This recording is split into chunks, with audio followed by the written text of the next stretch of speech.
Okay, I'm live. I don't know if anybody's here yet, but I am. And I think I had a problem with StreamYard and I'm out of space. So I don't know if it's going to save this one or not. And I don't know how to fix that. Anyway, I'm in my garage today. I have some work to do out here, so I figured I'd just run my live from out here and see how everything works.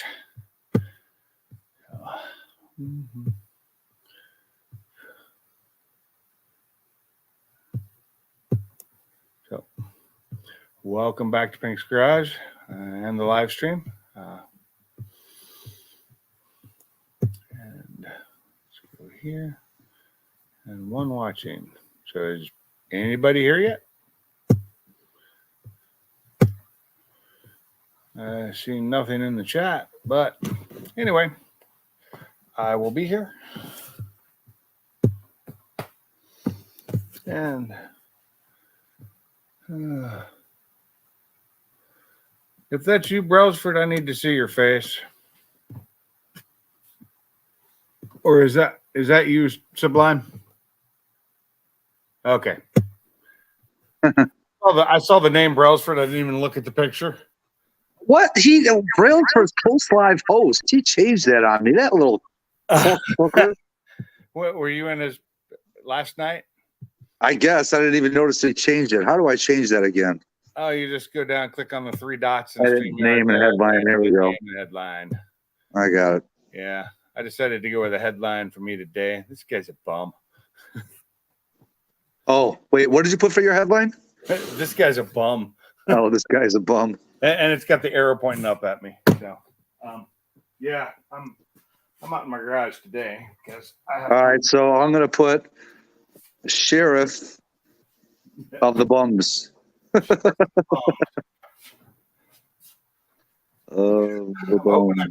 I want to do here. There we go. Might not fit. What's up, Salty? Motor out so I can start working on this motor. But I got stuff that should be in my storage, and it isn't. And it's heavy.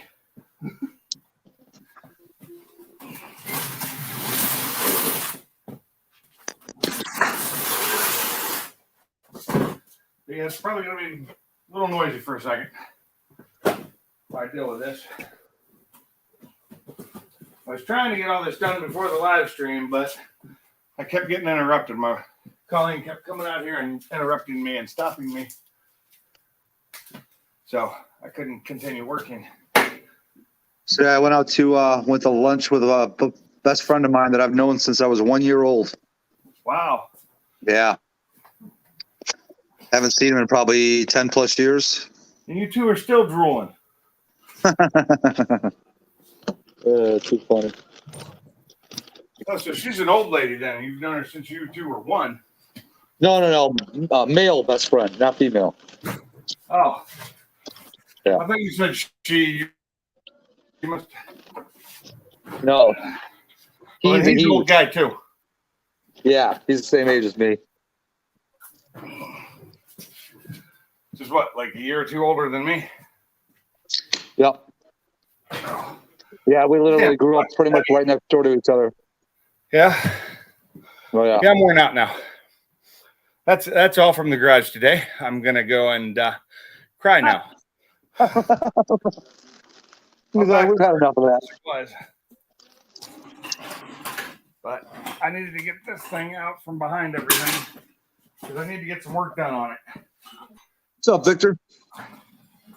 Hey, Victor. Sorry, I cannot see the chat very well tonight. Sorry, buddy. I'll keep up on it. And it's really small.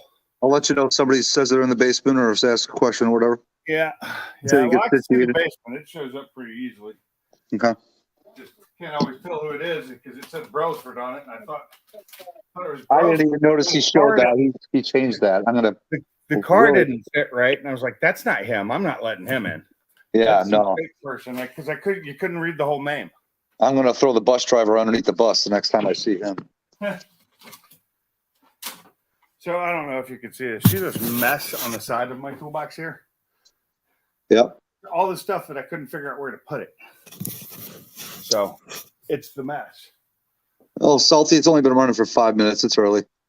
Yeah, I just started and I wasn't fully ready because I just wasn't. And Yeah, I actually had a late lunch and now I'm having a late dinner as usual. So since I'm out in the garage, I'm gonna be drinking my garage beer. My garage beer. That's garage beer.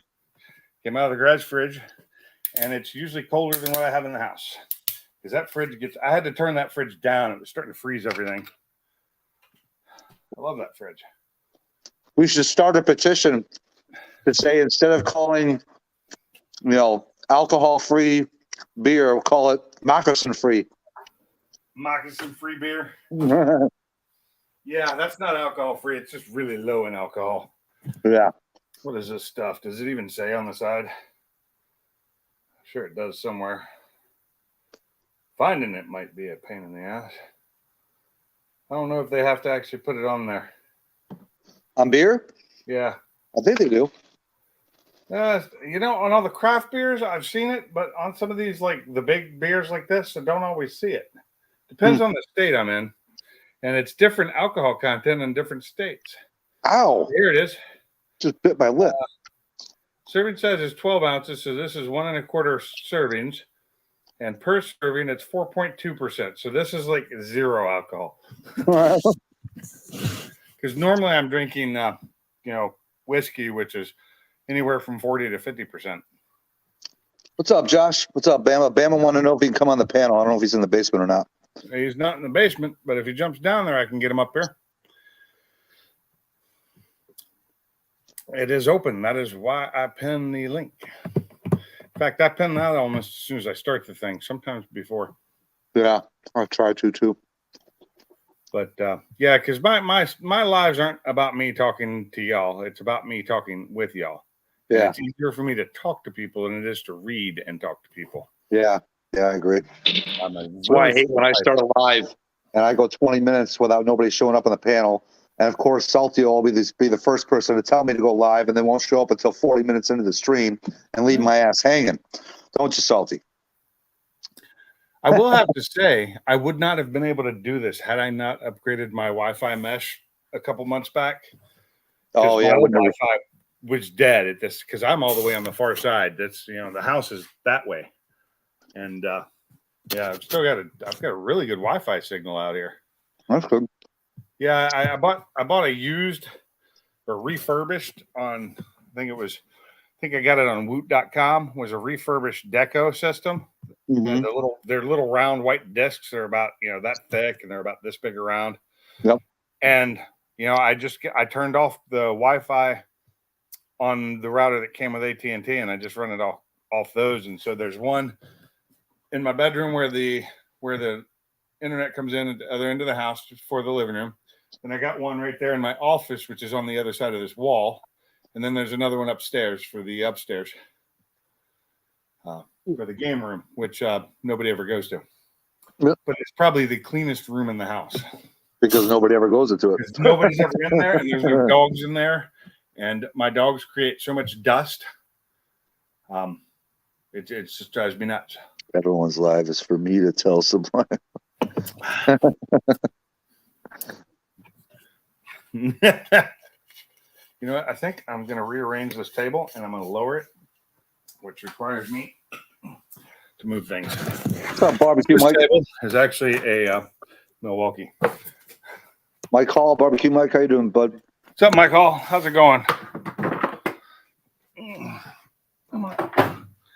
Drop some stuff off here. Maybe.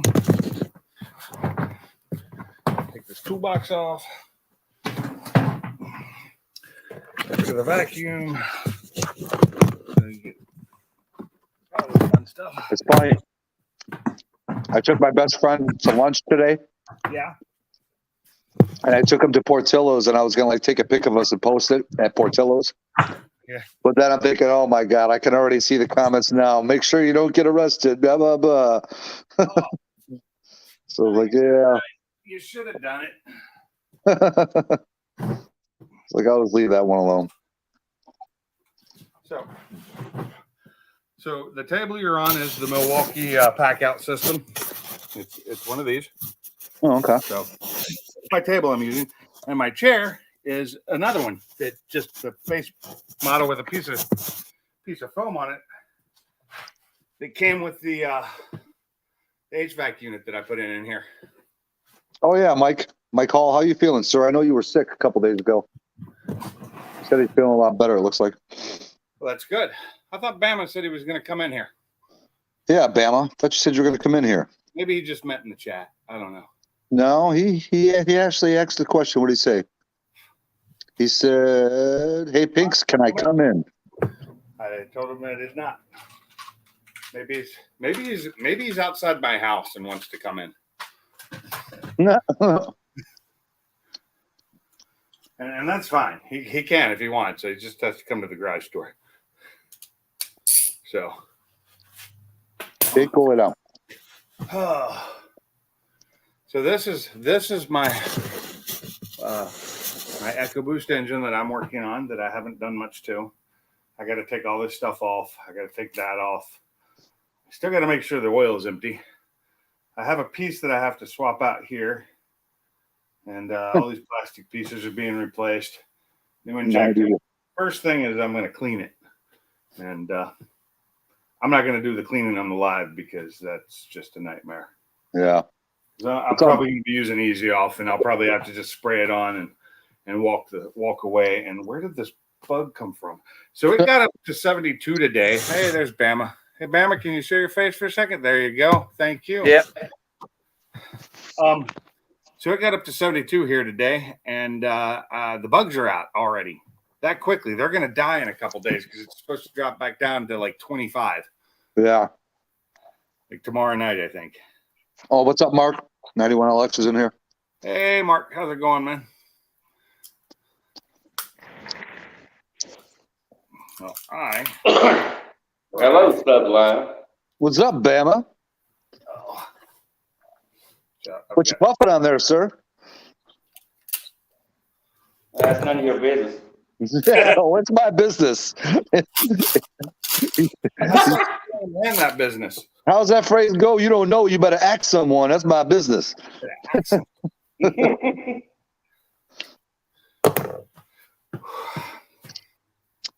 see what that title says underneath my name? Sheriff of the Bums. That means I'm your sheriff.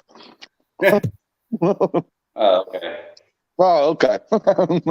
I'm just a bum, so. I forgot you're my hero. I have now moved my car, not the Mustang. The Mustang's sitting right next to me. I moved the Focus out to the carport on the other side of the house. So now I can get to either Mustang or my truck or the car with no other car having to move out of the way. Bama, have you been to a Ford takeover, and do you plan on making this year if possible? Man, I want to go so bad I can't stand it. You want to do it? How far away are you? You're probably not that far. About 4 hours. How long? I think 4.5 hours, maybe 5. No, it's probably about 8. Is it that far down to where you are? Are you down by Mobile? Well, I know it takes me 8 hours to get to Bristol. Okay. Tennessee. Okay. Bristol's a little further because Bristol takes me like 4 hours to get to, I think. Yeah. How close are you to Mobile? Oh, you're over by the Bama, Florida line, aren't you? Yeah, I'm right. I can throw a rock and hit Georgia and hit Florida right here. Okay, that's what I thought. That's right. Yep. That's why he's so far. Yeah, he's pretty far down there. I didn't think it was that far. I'm probably about. I keep forgetting how long the state actually is. It's a lot longer, and it doesn't have a lot of fast roads. Yeah, I'm probably about 5 miles from the state line of Florida right now. Yeah. So I know that here it's the reason it takes me so long to get anywhere is just because the speed limits everywhere are so damn slow. There's not a lot of major freeways. Yeah, what's a detail brush? Is that something you need to brush your teeth? A detail brush. Yeah, Barbecue Mike said he's picking up some detail brushes for the cars. Like, what's a detail brush? Well, it depends. I've got a couple different types. So is it the brushes to get stuff out of like the plastic or the hard places, or is it the soft brushes? Because I have different types, and I never use them because my cars are filthy. Got 2 words for the sheriff. Sniff this rag. Don't sniff this rag. Well, I got 3 words for the bum, Mr. Barbecue Mike. Cook better food. Oh, ouch, those fighting words. Oh, I'm just messing with him. He knows it. So this is one problem I have. So with these valve covers, all these damn bolts are stuck in here, so I can't take them out. If I could take them out, it would make life so much easier. What are they? They're the bolts. The boats. The bolts. The boats. But they're all held in. See? They don't come out. No. And so taping them off, I'm trying to decide the best way to do it. And I can't figure it out. This is why I decided probably not going to paint this. And then I have all the look at all the spots that get bolts put in them. All the gold. Tape all that crap off too.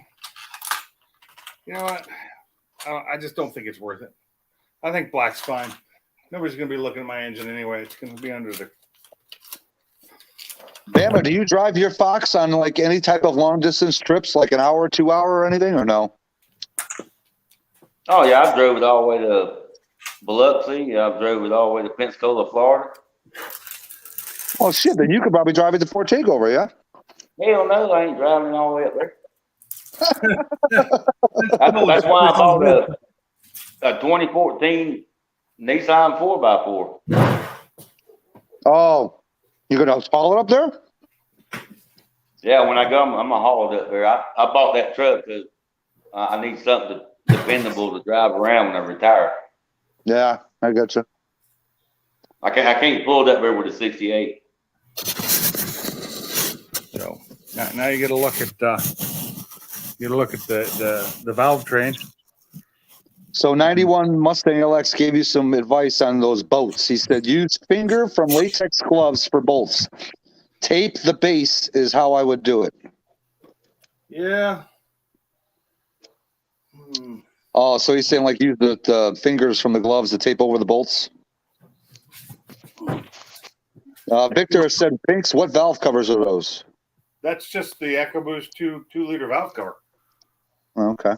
It's just the valve cover for this thing, which I think I'm about to pull the plug and make sure there's no oil left in it, because I do have to flip it over and pull the oil pan off, because it's getting the balance shaft to leak, and I have to take the oil pan off to do that.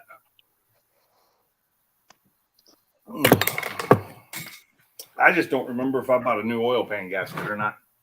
I don't think I did yet. But so yeah, my buddy that I took out to lunch today, he got a chance to see the car for in person for the first time, and he wanted to ride. So I was like, all right, sure, we'll go for a quick ride. I only did 1 lap of where I normally go, and on the way back, casual 150 on a 45. Not for long though. It was 150 and then right back down. yeah. But I was like, there's your 150 mile an hour experience. He's like, dude, it doesn't even feel like 150. He's like, it feels like 80. It's like, I know, dude. I haven't had my car up that fast, so I do know that it feels like it's more than 80 in my car. Yeah, the 500, dude, is just so planted. 160 feels like you're doing 90. Other than the road going by super fast. The actual feel in the car. And David Martin, if you're listening, sorry about the ASMR, bro. Oh, what? Sublime's eating on the live stream again? No way. No way. What do you mean any word on 4 Blue? What are you talking about, Mike?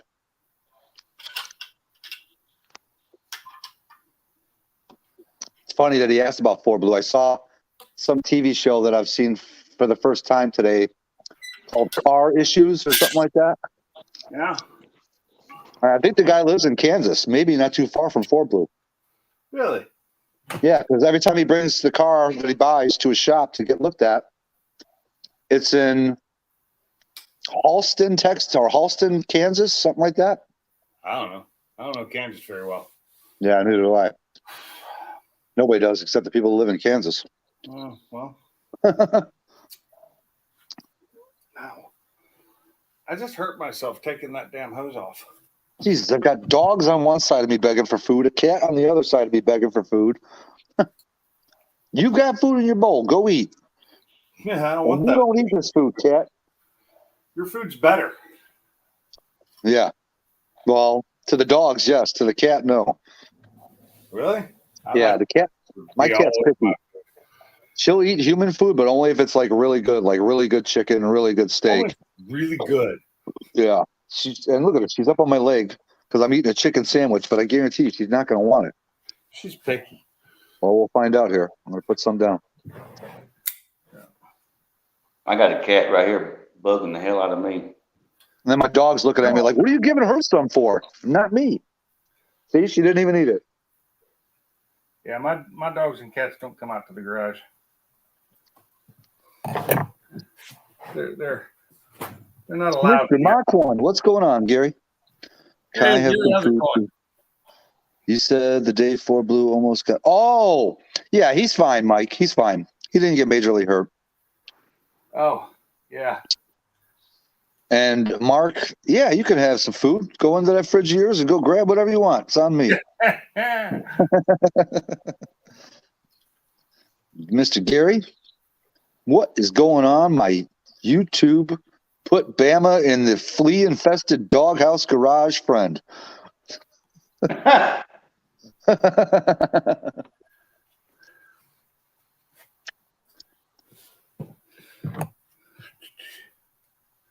Sublime. What's up? How do you change the icon on the? All right, so you're looking at the screen, right? You see us three on the panel?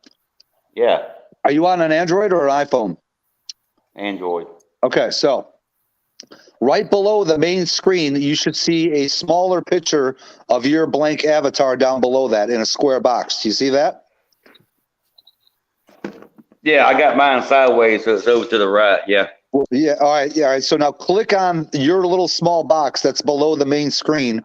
And then when you click on that, it says edit audio avatar. Click on that, and then it'll allow you to pick pictures from your thing to put up there. Oh, okay. I see it. Well, I ain't got nothing on there. Pictures are legal on YouTube. None of them. You walking around in a bikini. Well, then I ain't putting nothing up. Click on your little box. Yeah, I know, right? Yeah, Gary? I don't have any. I don't have any pictures on there. It should give you an option to go to your gallery to pick something. Yeah, it should allow you to change it to add. Should be an Or add. what you do is if you go out and come back in, on your way back in, when you go to turn your camera off, if you turn it off before you come in, then it'll give you an edit avatar option, which will allow you to take stuff from your gallery. I wouldn't know that because my Android won't let me do that. Really? I've told you it. Even though I gave it permissions, it still says I don't have permissions to be able to use my phone and mic with StreamYard. Well, that first time I got on, I had to do all that before I could get on. I had to call a buddy of mine to walk me through it. Yeah, that's why it took me so long to get on the first time. Yeah. Gary's like, Bama speaks. So hard, but it can be. I use a computer, so I can't read the chat. You can. You just got to click on a couple buttons, but just don't hit the back button. The back button is your enemy. That is the Sublime button. That's called pulling the Sublime. Do not hit the back button. So what you do is you click on more, you click on comments, and it's going to take you to the private chat first, and then up at the top, you'll see the comments option. Click on the comments, and then you can look at the comments, and then if you hit the X, that'll take you back to looking at the panel. And then once you click on more and comments after that. Each time it'll take you back to the regular comments. Who knew Sublime could be so smart? That stupid I shit. know. It's astounding me. It's impressing me. Whoa, Oh, hey, who? whoa. Trying to fall down over here. Oh, I thought Colleen was goosing your ass. No, I backed into my Mustang and it about tripped me up because there's not a lot of space between my lockers and my car. Well, Victor Pinks, what did you put for your subtitle down below? This guy's a bum. This guy's a bum. So I said sheriff of the bums. But I went in my head, it was more like, hey, this guy here, this guy's a bum. You know, that's what I was thinking. Hmm. So it doesn't, if you're like me, that's the way you read it. This guy's a bum here. And yes, yeah, this guy, he's the sheriff of the bums. He's the biggest bum of them all. Should be the king of bums, though. We'll go get the papers. Get the papers. You gonna get the papers? Surprised Zach's not here. He hasn't been showing up to all the streams lately. Hope he's all right. He does go to Arcade Pop stream, though. I've seen him in there. So if Arcade's running one, he might be in there watching video games. Gotcha. Yeah, I think that looks better right there. There you go. Oh, that's nice looking. God damn it, I just bit my lip again. Motherfucker. Son of a bitch. the Twice in bottom the same spot. Bottom. And did you get it with the really sharp tooth? Almost. It looks like it just drew just a hair of blood. It's not as bad as it normally is. God, I do that all the time. I hate it. And once I do it once, I'm bound to do it at least once or two more times. Yeah, because it swells up the area and it makes it even harder to avoid. What are you eating? Just a chicken sandwich and some fries from Burger King. Oh, Burger King. What is it? Original chicken sandwich. Yeah, those are good. But, man, you've got so many choices for good sandwiches where you're at. And you're eating Burger King. It kills me. See, yeah, Burger King is super close to me. Anything else is 10, 15, 20 minutes away. You know what I mean? Okay. And I knew I was under a time crunch to make it to the panel here, so I sacrificed my diet for you. You know, maybe I can start these later, you know. Now that's funny. I just think Sublime's lazy and didn't really want to go that far. He's like, he didn't sacrifice nothing for your ass. He's just freaking wanted Burger King. You wanted Burger King. I mean, I love the original chicken sandwich at Burger King. But generally, I get a Whopper. Got to have the Whopper. Bama, what color is the color of your car called? Well, it's been repainted before I got it. You open the doors, it looks like it's strawberry. What color is on the outside? What's the name of the color? Do you know? It's according to where the light's at. Like right now, it looks kind of red, don't it? Yeah, well, it looks like a burgundy. Yeah, kind of burgundy. But it gets if it wasn't on camera and all, it's according to how the sun's hitting it. It could be a real dark maroon or lighten up red. It's one of those color change paints, basically, like prismatic. Yeah, somebody put it on there. I've only had the car. Well, I guess I've had it 8 years now. I guess. You only had it 8 years. Yeah. Well, it took me 9 years. It took me 9 years to find it. Yeah. Wait, the car or the paint? The car. Oh. What were the specifics you were looking for? No, it wasn't that. It was trying to find something that somebody didn't chop up. Everything was original. I got it. Every bolt on it broke when I put the upper and lower intake on from Ford Blue. Yeah. Mm-hmm. Oh yeah, nothing ever been taken off of it. Oh, nice. Okay, you were looking for an original. Well, I was looking for something that somebody didn't throw a bomb in it. Right. Right. Is the interior all original too? Yeah, it's all black. Nice. Nice. I like those. Now, does it have the original stereo in it? No. No, it didn't have that. It had a junky stereo. I took it out, put it in the 68, and then bought me another one. Okay. As long as they didn't Well, hopefully they didn't tear the dash up too much when they replaced it. No, there's nothing been cut on it anywhere. Oh, sweet. Yeah, I like Funky said, I hate it when people do that. It is so easy to just go by the adapters. Oh, So yeah. easy. The worst thing is some dumbass years ago put a wing on the trunk. So it's got holes in it. No, they welded them up. You have to look real close to tell that they fixed it. Somebody else fixed it. So Bama, I've never had anybody fix them before. I always get them broken or holes in them. Victor said how many miles, and Gary, Mr. Mach 1, asked you to do a walk around showing the car. It's 92,000 miles. Really? Original, huh? Yeah. That's awesome. Yeah. Well, I can't. How do I turn the camera around? You know? All right, so click on more. Click on settings. Yeah. Stand your phone straight upright. It'll be a lot easier to do it until you get the camera turned around. So click on settings and then click on camera. And then there's a little thing there that says camera 2, 1 facing front. Click on that arrow, and you want to click on camera 2, 2 facing back. And then that'll turn around. Once you get it all turned around, then just turn the camera back sideways to show the car. Okay, looks like it. There you go. Now turn the phone sideways. Okay. Boom. Let's see what we got here. I'm going to go full screen here. There you go. Sorry, I just got back. I was busy.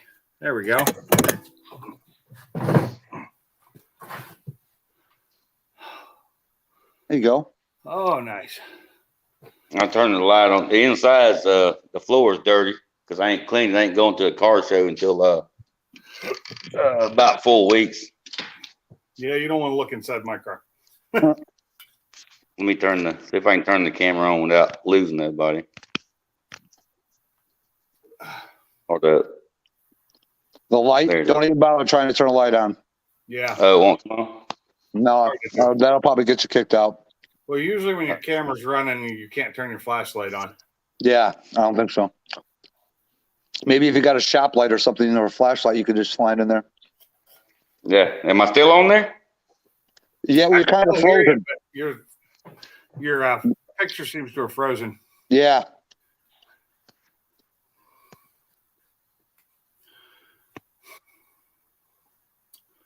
Oh, there's movement again. There you go. Yeah, here you go. Oh. He's got the Ford Blue-itis. Oh, and it's all me again. No, I'm here. No, look on the screen. Oh, yeah. All me again. Well, yeah, if you're full screen on one person and they jump out, it'll automatically take you back to the host, I think. It does. So I'm really ready to put this valve cover back on so I can do so many other things. So I think I'm probably not going to paint it. It's a lot of work anyway. And there's an engine cover for this thing I can paint, which I've done before. And it looks a lot better. I can't wait to get those turn signals installed on the front of my car. Can't wait to see those things on there. Yeah. So I got those turn signals that I got from Drew, the 18 plus type on mine. Yeah. One of them has a problem. So every now and then on the passenger side, it gives me the double blink. Hold on, Bam, I got you. One sec. It gives me the double blink. Yeah. Because it's got a bad, it goes bad. And I had a friend that had the same problem and they couldn't figure it out. All right. Swapped it out to a stock one and it works fine now. So do a little back, like turn your phone sideways and back up a little bit. This is the blind director. Yeah, he's directing. I'm directing. There you go. Oh, God, I love that. There you go. Those wheels are nice. I like those. Those are like bullet wheels, aren't they? A guy that his wife totaled his Cobra, his 90, I forgot what year Cobra, and I bought the rims off him. Yeah, but they look like, you're right, they look like bullet rims. Yeah. Bama, have you ever talked to Street Fox on the phone? No. What's up, boss man? The reason why I ask is you two sound identical almost. What does that say on your plate? Dwell? What's up, boss man? Oh well. Okay, nice. Yeah. I like couldn't get the one I wanted, but that's what we used to say in high school when somebody started whining. Yeah. Oh well. We said, oh, well. Oh well. Yeah, we used to say that too. Either that or tough titties. Yeah, somebody already had Bama 5-0, believe it or not. Really? Yeah, I believe it. Yeah. Well, yeah, because you live in Bama, that's why. I bet in Illinois I could get that plate. That's nice looking. That's clean. I was surprised I was actually I wasn't surprised I could get my plate. Well, what's up, slow man? Slow man 12, slow boss. Oh, you? Oh, you're talking about Boss Man? Yeah. Oh. He said slow sublime, what's up? So I figured I'd tag him as the slow man. I bet half the people who see my license plate have no idea what it says. Unless they happen to read the YouTube banner on the back too.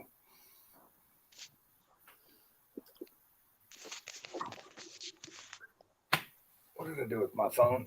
Oh, you know what? I can take you out of full screen now if you're done walking around. Yeah, I'm trying to get the speaker back on. I can't hear you guys. Yeah, I just use my. So you're on my laptop because my phone's in my hand. So wait, he can't hear us now? Well, I can barely hear you. Oh. Oh, his volume's turned down. Yeah, try turning your volume up. And if the volume that you select doesn't go, turn the volume up, hit the three dots that are associated with the volume and choose the next one over and it's kind of scroll that up with the finger. And that should help. Yeah. Sublime dropping Android knowledge. Yeah. How do you do with the iPhone though? Not so good. Yeah, me either. Barbecue Mike asked, is that a GT40 intake, Bama? That's the one I got from Ford Blue. Okay.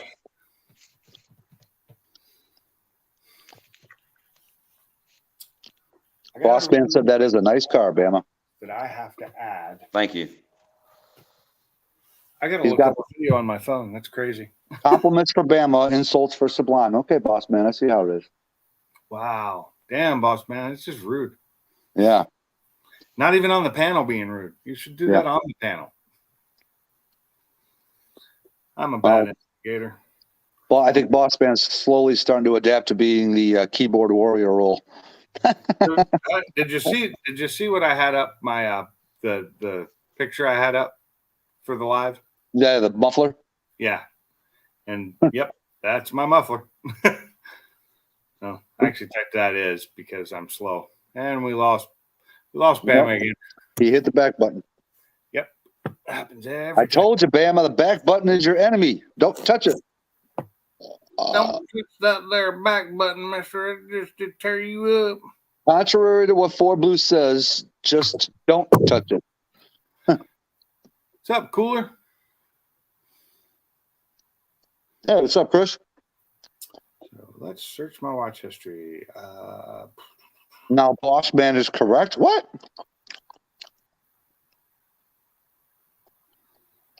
Oh, you know, I gotta spell install. When you said boss man is correct, cool. I'm assuming. Oh, wait.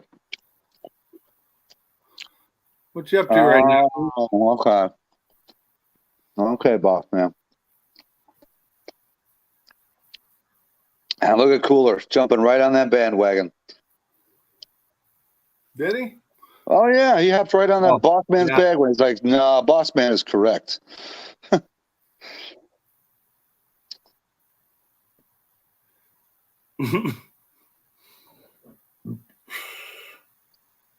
Cooler, you're banned. Banned, I tell you. Okay, let's see if we can get this guy on here. What's up, Salty? What's up, fellas? How y'all doing? Uh-oh. I'm alive. I hear you. Somebody let the Tabasco sauce in. No, not me, buddy, because I don't eat that hot shit. You are that shit. What are you talking about? You are the fucking hot sauce. Oh, well, cool. I'm glad to be known for something. Yeah. What's up, Cooler? Usually I'm known for an SOB, a MF, and everything else, but I'll take hot sauce. Cooler, what's up, bud? Guys, What's going on? What's up, Chris? Oh, where'd Bama go? I think he pulled a Sublime. I think he sublimed himself. He can come back if he wants. It's up to him. Well, I just jump on for a few minutes. My dinner's pulse cooking. on his, so I know. I'm not looking at the chat, so everybody in the chat that's saying hey to Salty, hello. Getting all y'all one time. Hello to everybody. Oh, Bama got a call. He said he'll be back. Yeah, too. What were you saying, Chris? I said I figured I'd jump on for a few minutes when my dinner's cooking. What's for dinner? Lou Malinotti's pizza. Oh, the stuff he brought back from Chicago. Sounds good. Yeah, so what's everybody else been going on this evening? Not Not too much. much. I'm assuming you're cooking that pizza in the oven? Yes. Okay, just want to make sure. Some things cannot be nuked, air fried, or any other of that bullshit. Some things actually need to go in an oven still. That's Hey, why. I agree 100%. Now, leftover pizza, now it's easy. You can wrap that up in a paper towel and throw it in the microwave for about 30 seconds. It's good. Oh, yeah. No. I reheat it in my my pizza in my toaster oven. Yep. I don't have a toaster oven. Not here. I will once we get down to the new place because I'll have more countertop, more cabinet space and stuff like that. But we're this little bitty 2-bedroom apartment, man. There's just not enough room for all that stuff. You know what I mean? Yeah. I get it. Yeah, I'm having to watch a video here to remember where I have to put silicone on my valve before I put the valve cover on. Somebody's going to jump all over that comment. Well, what'd you do? Get the aluminum valve covers? No, this is just valve cover for MacBoost. Normally you should only have to put it at the brake lines.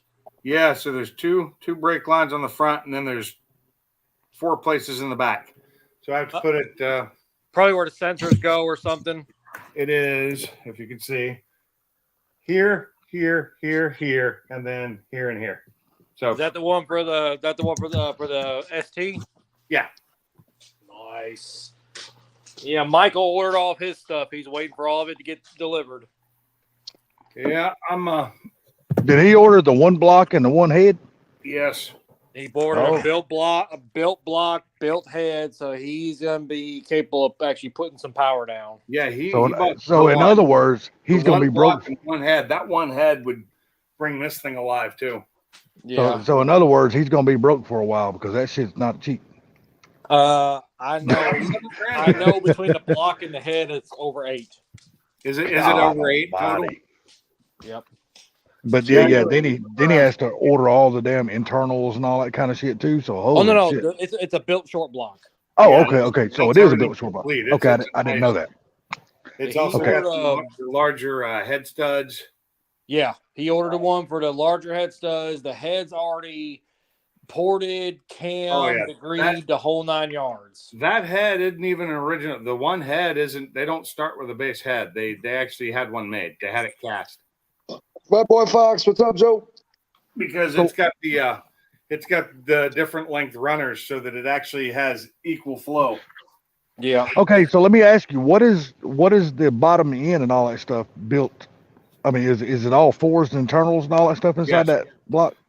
He's probably got. I think that one's. I don't remember if that one's got Manley's or if it's got that other brand in them right now. He ordered the I think boost line rod. I think his got boost line rods. Okay, so we went with boost line. Do you know what his pistons are? I want to say he said Molly's. Are they Molly's? Well, Good God, is not lit. Are they He don't mollies have, or he don't have are they, internet access right now, or I could ask him. So are they mollies or Mallory's? no, Molly, Mahle. Okay, Yeah. I've never heard of those, but I've heard of malls. malls. That's actually the way to Okay, pronounce okay. Molly. It's called malls. Okay, Yeah. I know what you're talking about. You're talking too, Salty. I've heard them called both, so I knew who he was Yeah, talking about. I'm used to hearing them called malls and not I call molly. them malls so, too, but when he says Molly, I Yeah. know what he's saying. Okay, I see. I didn't because that's the first time I've ever heard them being called that. So. Regulator. Yeah, malls are actually they're very good quality, man. Good product. I'm actually looking right now through our conversation to see What it says. if it actually has it in there. I see. Rat Trap. What's up, Rat Trap? Oil stuff right now. What's up, Ralph Trap? How you doing, buddy? I don't, but I'm going to. What's up, Mark? What's up, Barbecue Mike? You be careful watching that chat and trying to drive that big truck out there on the road, sir. Kratos, that's enough. Uh-oh. Okay. Sounds like you dropped the 10mm. What was that ruckus? Can you describe the ruckus, sir? I was just in my office and I heard a ruckus. Well, I sold something today that I didn't think I'd ever sell. What? Yeah, I didn't want to sell it, but goddamn it, when somebody offers you a price too good to turn down, you just gotta let things go. Let me guess, the RC that we never saw. Nope, my damn tractor. Oh, really? Yep. What'd you get for How that? many you got from your dad? No, it's the one I bought from that guy when I bought that damn white F-150, that damn Kubota 4-wheel drive.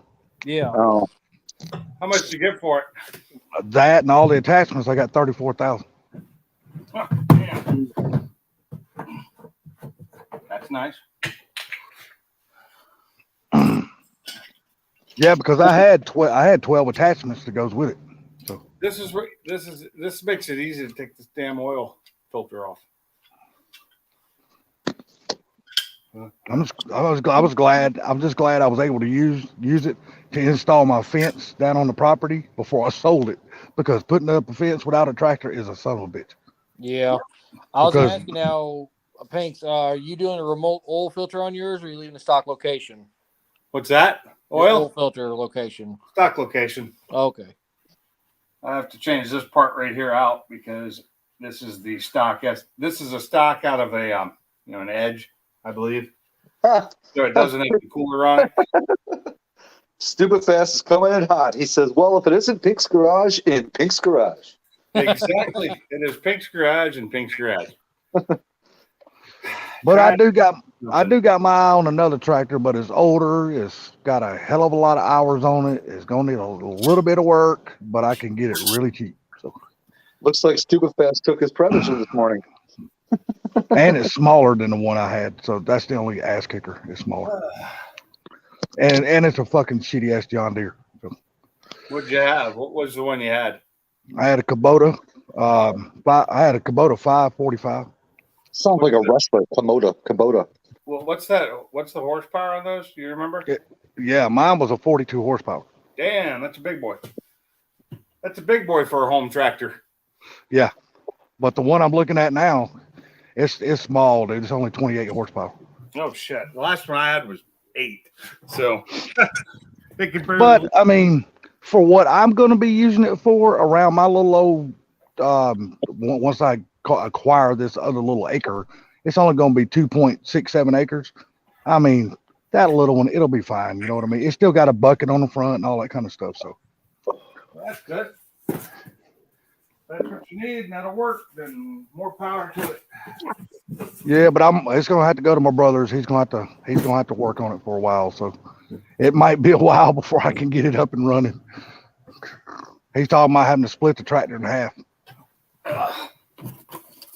Mm-mm-mm. Oil cooler. Yeah, evidently when it comes to those tractors, there's like an inner seal or something inside of it that you got to split. You got to split the front half from the back half, and there's an inner seal or some shit like that in there. I don't know.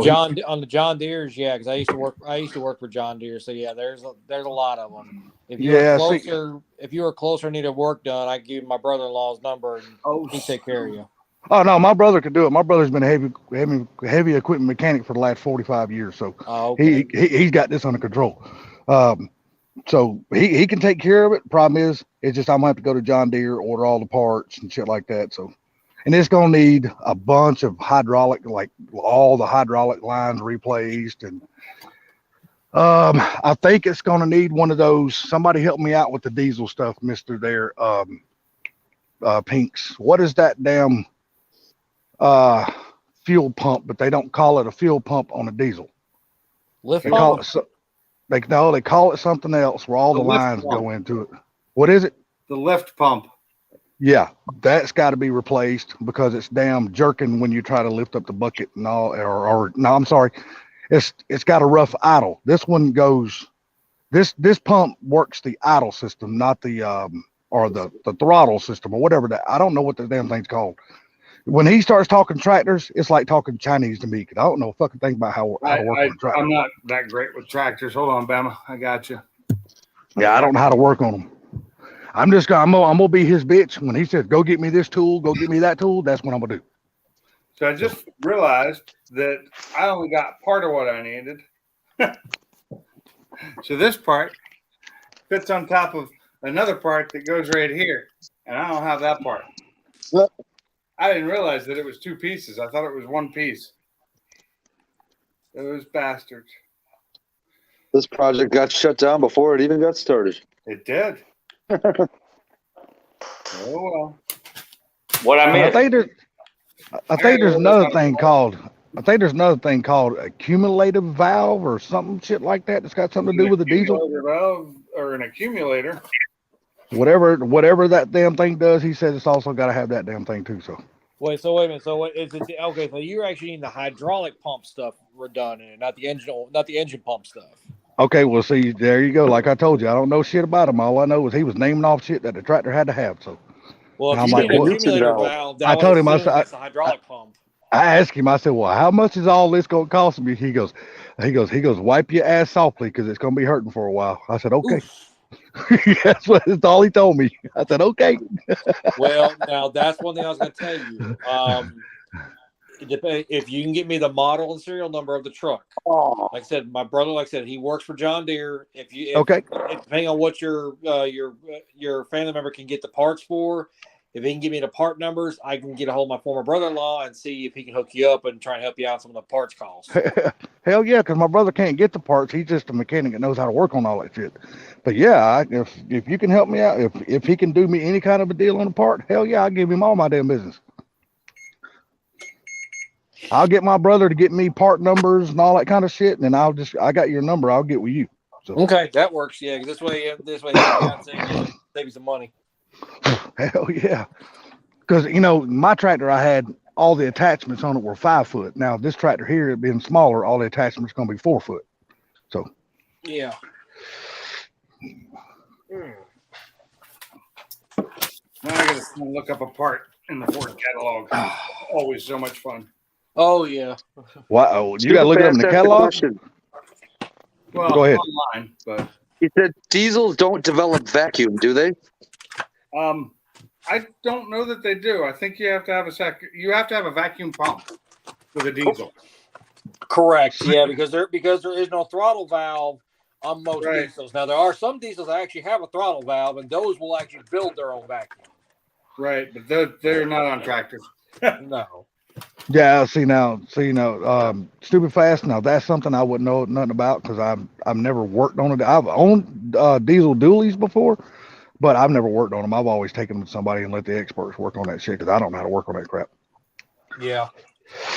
But I've always had Ford dualies, you know what I mean, with the powers to the 7.3 and the 6.7 power strokes. I even had a pissy ass 6.0 power stroke for a little while and got rid of that motherfucker in a hurry. Because I'm telling you, if anybody owns a 6.0 power stroke, you're in for a hard life because they are not worth a shit. They aren't until they've been bulletproof, and even if they've been bulletproof and everything else, they still can be finicky and time bombs. Yes, sir. MJI, what's up, MJI? What's up, MJI? How you doing, buddy? Bama, how you doing, sir? I'm doing all right. Nice to see you up on the panel, buddy. I'm trying. I'm still fooling this thing. I had to get off a while ago. My buddy called. He got me set up to put my 68 right here next to the track for that race this weekend. 68 what? Ford? Yeah, so we can all be in the back of the truck when that race is coming. Oh, you got a backside of the 68? track I was telling you about. Yeah, you got a 68 Ford F100? Yeah, it's right here outside the garage door. Right. Can you see it? Yeah, I see the front of it. Yeah. Or Yeah. the back of it, whatever it is I'm looking at. Yeah, because I got my dad. I got my dad's 69. So. Kratos, no. Goldsmith.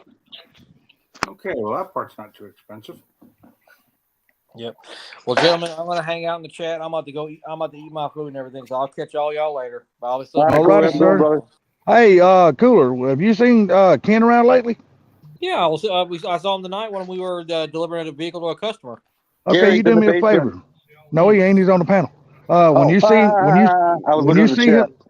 you see him tomorrow, you tell him I said thank you for not returning my calls and not answering my text, motherfucker. I'll pass the message on. Because I was trying to get a hold of him because I needed to ask him a question about a '94 F-150, but he never responded, and still ain't never responded. I'll talk to him here in a little bit. I'm gonna after this live, I'm gonna probably jump on and play COD for a little bit. So, of course, gonna play with Cox. You say you're gonna jump on and play with Cox? Is that what you said? No, Call of Duty. Oh, okay. All right, fellas. I'll catch you later. Later, brother. What's up, Gary? Nice to see you. Why are you not much, man? I was on my wife was on my phone, and I was watching you guys on the big screen, and so I couldn't answer. But Bama, I want to tell you, man, you got a beautiful car there, dude. I love it. He does, don't he? Thanks, sir. Yes, he does. Them damn bullet wheels look great on that car. At least that's what I call them. They might have a different name, but I call them bullet wheels. Yeah, that's what I called them earlier. Yeah, that car is nice, man. I like the color of it. That's why I asked the color of it. It kind of looks like a strawberry sitting there. Yeah, it's got the Virginia police car tags on it. Is that car SSP? Is that car a true SSP? That's an SSP, baby. Well, man, my daughter-in-law looked up the numbers and all, and it said it belonged to a captain up there in Virginia, but I'm not going to bank on that. Okay, well, you do know there's certain places on that car you can look. Yeah, they got more than one place. They got a tag on them for SSP, so you can look them up. Look on the car. But let me tell you something. If it was the captain's car, then the car was never, ever a trooper car. It was just it's an SSP, but it was never a trooper car. Yeah. To me, I think it makes it more valuable. It's got his badge number wrote inside under the glove box. Yeah, see, that's what I'm saying. That car is worth a lot more than the trooper cars are. Really? Yeah, that's what I'm saying. Yeah, I think that car is more valuable than the trooper cars. Oh no, it is. Because that makes them more rare. Too. Yeah, well, like I said, I don't know if it wasn't the guy that I got it from, but the guy he got it from. Anyway, it's wrote in yellow. It's got the badge number and the guy's name. Well, that's awesome. 3 different spots. MJI was asking if you could go full screen on Bama for a second. He wants to see that Purdy notch. Sure thing. That motherfucker's gorgeous, dude. I don't know if you saw that picture I showed just a second ago of those parts. Yeah. I've got the one part that apparently now costs $88. I only paid like $30 for it. Sweet, you got a deal. But then the oil filter adapter, the thing I need, is $57. But the one bolt I need that goes in to hold them together is $50. Jesus. For a bolt? And it's not a bolt I'm going to be able to find easily. Because it's a what is it? No Amazon specials? It's a M12 by 1.5 by 62.5 hex flange bolt. So to answer your guys' question about the vacuum and the diesels and stuff like that. Yeah, I'm gonna say you're the diesel man here. You can tell me about what it is. There's no throttle plate or nothing like that to create any vacuum. Gotcha. Like I said, I don't know anything about them. All I know is I've owned diesel dualies before, but every time they've ever needed service, I've always taken them in, let the experts handle them.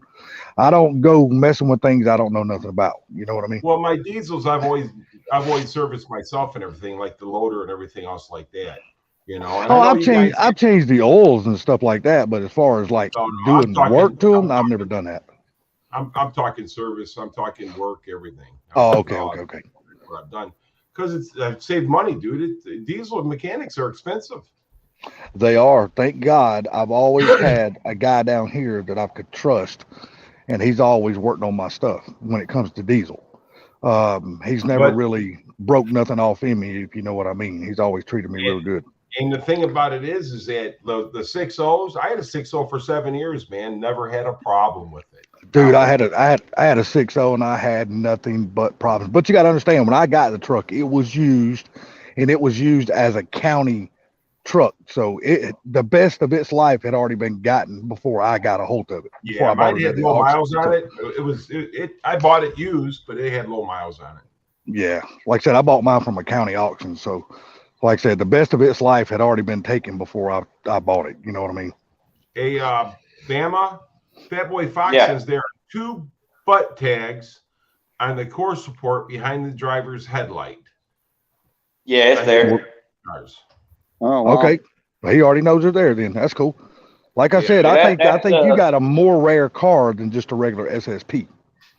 Well, I went to when my son built that 4-cylinder, he changed it into a V8, put the Cobra motor and all in it.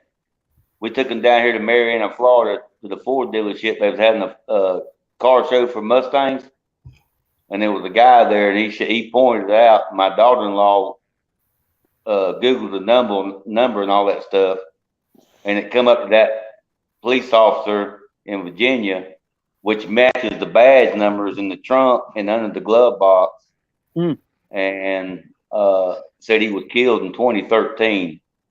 But you know, people have done things and put tags on cars to make them look like it. Yeah. So I'm not. That's why I never tell anybody, hey, I know this is what it is. I don't do that. Right. So I like your license plate, man. Oh well. Yeah. Hey, what camera you got in that thing? Do you got a B cam or F cam? No, it's supposed to be just stock cam. No, that ain't no stock cam, brother. That motherfucker's hitting a lick. It ain't no stock cam. I can tell you that now. MJI, I seen Fat Boy's Fox. I seen a picture of it. Yeah, it's nice. Fat Boy Fox, get up here and show that thing, man. Let's show what those foxes are. Bring those Fox bodies up here. We see enough of those S550s. Humbug to the Fox bodies. Hey, all I can tell Sublime is stop being jealous. Listen, Sublime, just because you got beat up by a fox body doesn't mean you have to shut up. Yeah, he's hated fox bodies ever since damn Funky kicked his ass. So. I done found a few of them down here for sale. Somebody wants to buy one. Pinks, Rattle Trap asked about that bolt that you were talking about. Is it a cooler delete bolt, or what bolt are you talking about again? No, I believe if you order it on Ford Parts, if you order it there, you get like 12 of them.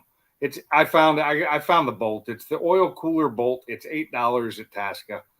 Oh, okay. Yeah. Oh, okay. There you go. Yeah. So I just order. I'm gonna order a new oil pressure sending unit, the filter adapter, the bolt, and I don't know what that is. It's a Fox South supply panel retainer on here that I must have added last time I was looking. But that's all total is only like $56. So. Big Brother gave you the slack. Oh, I know what these are. These are for my Mustang. They're the wheel well liner rivets. Hey, man, I want to know what you're building there. What are you working on there, Pinks? Me? Yeah, what's that back there? That is the EcoBoost engine. That's the EcoBoost for the Focus. Man, you better send that damn thing down to Blue Gauge and let him build that thing right for you. I'm not building it. I'm just cleaning it up and putting a new valve cover gasket on it and changing out a few parts on it. If I wanted to build it, what I might do is once I get this one in and running, I'm going to take the other engine out. I'm going to gut it and possibly build it if I have the money, because the parts for it are really, really expensive. Like all the parts for it now have just skyrocketed in price in the last couple of years. That's everything there, Pinks. I'm sure I have no money, so. Yeah, look. For example, look at the price of eggs. Nobody never thought a chicken's fucking turd would cost that much. Well, I wouldn't call it a chicken's turd, but it comes out of his ass, don't it? I don't think so. Well, I've never inspected a chicken to see if it's got 2 different holes, so I'm just assuming it's got one. I don't know. I've never inspected a chicken that close. Okay, wait a second. I muted my mic for literally 30 seconds to talk to Kim, and the next thing I know, we're talking about chickens' asses here. What the hell's going on? Hey, that's all salty can get is a chicken's ass, and let it be. Yeah, all I've ever ate is a rump roast. Talking about getting eggs come out of chickens' asses. Like I said, I don't know where they lay the egg from. I just assumed it was their ass. I couldn't tell you. Yeah, I've never inspected a chicken. Kim said, of course, their butt. Actually, my wife paid $3 something for eggs today or yesterday. Is that just a dozen or like a dozen and a half? Yeah, it was a dozen. I haven't looked at the prices of eggs. I'm going to look next time I go what they are by me. Well, they were up to $7. Yeah, it's like 6 for what? That's a dozen and a half, though, right? Yeah. So we're paying 6 for a dozen and a half. Yeah, that's about what I'm paying. Half of the extra large. That's what I always get, the extra large. So 18. Half that is 9. It used to be only $2. So 3. So yeah, we're paying $4.50 a dozen, I guess. Yeah, pretty much. Yeah, we used to be only $2 for a dozen. Used to be only $2. Kim, I remember when I used to get a dozen of eggs for less than fucking 50 cents. I know. And that wasn't even from the local farmer. No, that was just any ordinary grocery store. They wasn't but 55, 60 cents at the most for a whole damn dozen. It's been a while, though. Oh, God. Can you imagine the hate MJ I would get if he freaking did an LS swap on his wife's Mustang? Oh, Jesus. He would get banned from the Mustang community. No, he'd be in a doghouse forever. Well, I'm telling you right now, he would not be the only one that has done that. There has been plenty of people out there that has LS swap those damn cars. Should we send the bill of the eggs bill to Biden? Yeah, just don't expect a return anytime soon. Yeah. Yeah. Send it to Putin. Hey, has anybody been watching damn Sick Week? I've been watching the Cletus stuff, so he's a day behind, so I haven't really been watching a lot. Did you watch it today? They blowed up the damn 7.3 Godzilla. No, I haven't. Yeah, well, I just spoiled it for you then. Yeah, I don't have time. No, I haven't. I work all day, fucker. Well, usually you have already watched it before you jump on these lives, so usually that's the reason why I watch the one the day before I get on the lives. I don't watch Cletus and stuff until after the lives because he doesn't put them out until right around the time of the live. He dropped this one probably 3.5 hours ago. Oh, it didn't pop up on my feed. Well, I'm not going to tell you what happens in the video. I'll just let you watch it. You already did. No. Look here. Let me tell you something. They did not blow the engine while racing. Let's just put it that way. On racing conditions, the engine worked perfect. Revealing even more. Keep telling me more. I'm not going to tell you. I'm not going to tell you how fast the car went or nothing like that. So. I'm not going to tell you that it did 6.3 in the 8th and 136 or anything, nothing like that. And what color clothes you wear? It didn't do no 6.3 in the 8th. That's I know. I'm just throwing numbers out there. It ain't that. You wear short pants. You got to remember, this is a stock block. Oh yeah, stock bottom end, stock pistons. The only thing they done to this thing, they ordered. I wondered if Boost Creep had anything to do with it. No, they fixed on that. Did they fix? Yeah, they got twin turbos on it. Well, that's why it blew up because those engines can't take the boost. It's got big ass twin turbos on it. Yeah, I think these are ones. These are Ruby's old turbos. I think that's what he said. His car, he had his engine built strictly because they said the stock engine will not take the boost. Well, I know one thing. Cletus said there will be many more 7.3 Godzillas built in his shop. He said he is they already said that the other day. Yeah, he said he is super impressed with that engine in stock. But he wants to build one. He wants to build one. Yep. Not a he said he just could not believe that the power that engine made stock. He said there is no LS that will do that. That's what he said. 3-liter LS. It's like a shaker when you're watching a what do they call it, an auction, and there's a shaker hood. They do this with the camera. Yeah. And here's Zach. Oh, there's Zach. Okay. It's cool though. I mean, they were kind of setting themselves up for failure from the beginning because of the kind of transmission they were running and all this other shit. Oh, the Linko? I love that. Yeah, I do too. I think it's freaking awesome. I've never driven a car with a Linko in it. That would actually be fun as hell. I would love to try. Yeah, that's something. Me too. That would be so much fun. Yes, sir. After all that information, I'm not going to watch the movie now. You talking about Cletus's? Yeah. Yeah. No. Trust me. It's well worth watching. I didn't watch it. Look. I only gave you a few of the little points. There is a lot of good in that video. He actually done a really good job today on that video. It was a good one. Spider monkey. Is he wearing short or pants? I'll be right back. I'm not leaving your room. Oh my God. Is he wearing short or pants? Come on, give us detail. You're halfway there already. Well, see, usually every time we get on these lives, Pinks, when I asked Pinks, has he already watched the Cletus video? He goes, yeah, I've already watched it today.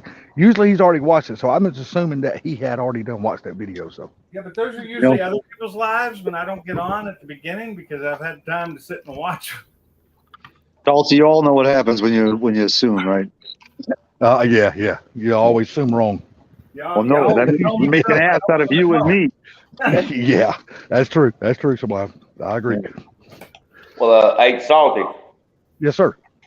Well, when I jumped off the live stream earlier, my buddy had called me, and he's heading down to the track. A bunch of the guys are down there. They're supposed to race this weekend. Mm-hmm. And track owner said that Billy is going to be there. This coming up weekend? What are they going to be driving? The Falcon. Yeah, because I don't think the truck is ready yet.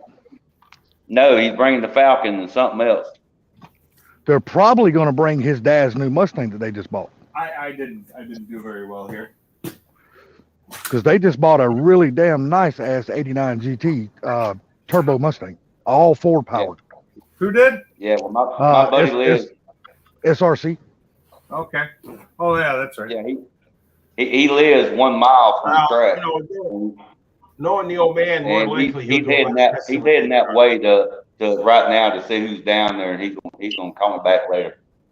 Cool. Knowing the old man, he won't put that car on the track until he does live testing. You ain't got to worry about the old man putting it on the car. Billy will drive that son of a bitch no matter what is tested or not. Billy don't give a shit. I'm just saying the old man don't like. Hey, listen, the old man will check that car out good before that car hits the track, and you know that. Oh, they've already started checking it out already. But I'm telling you, you know his brother. You know the old man's brother. He said this son bitch is leaking from every orifice.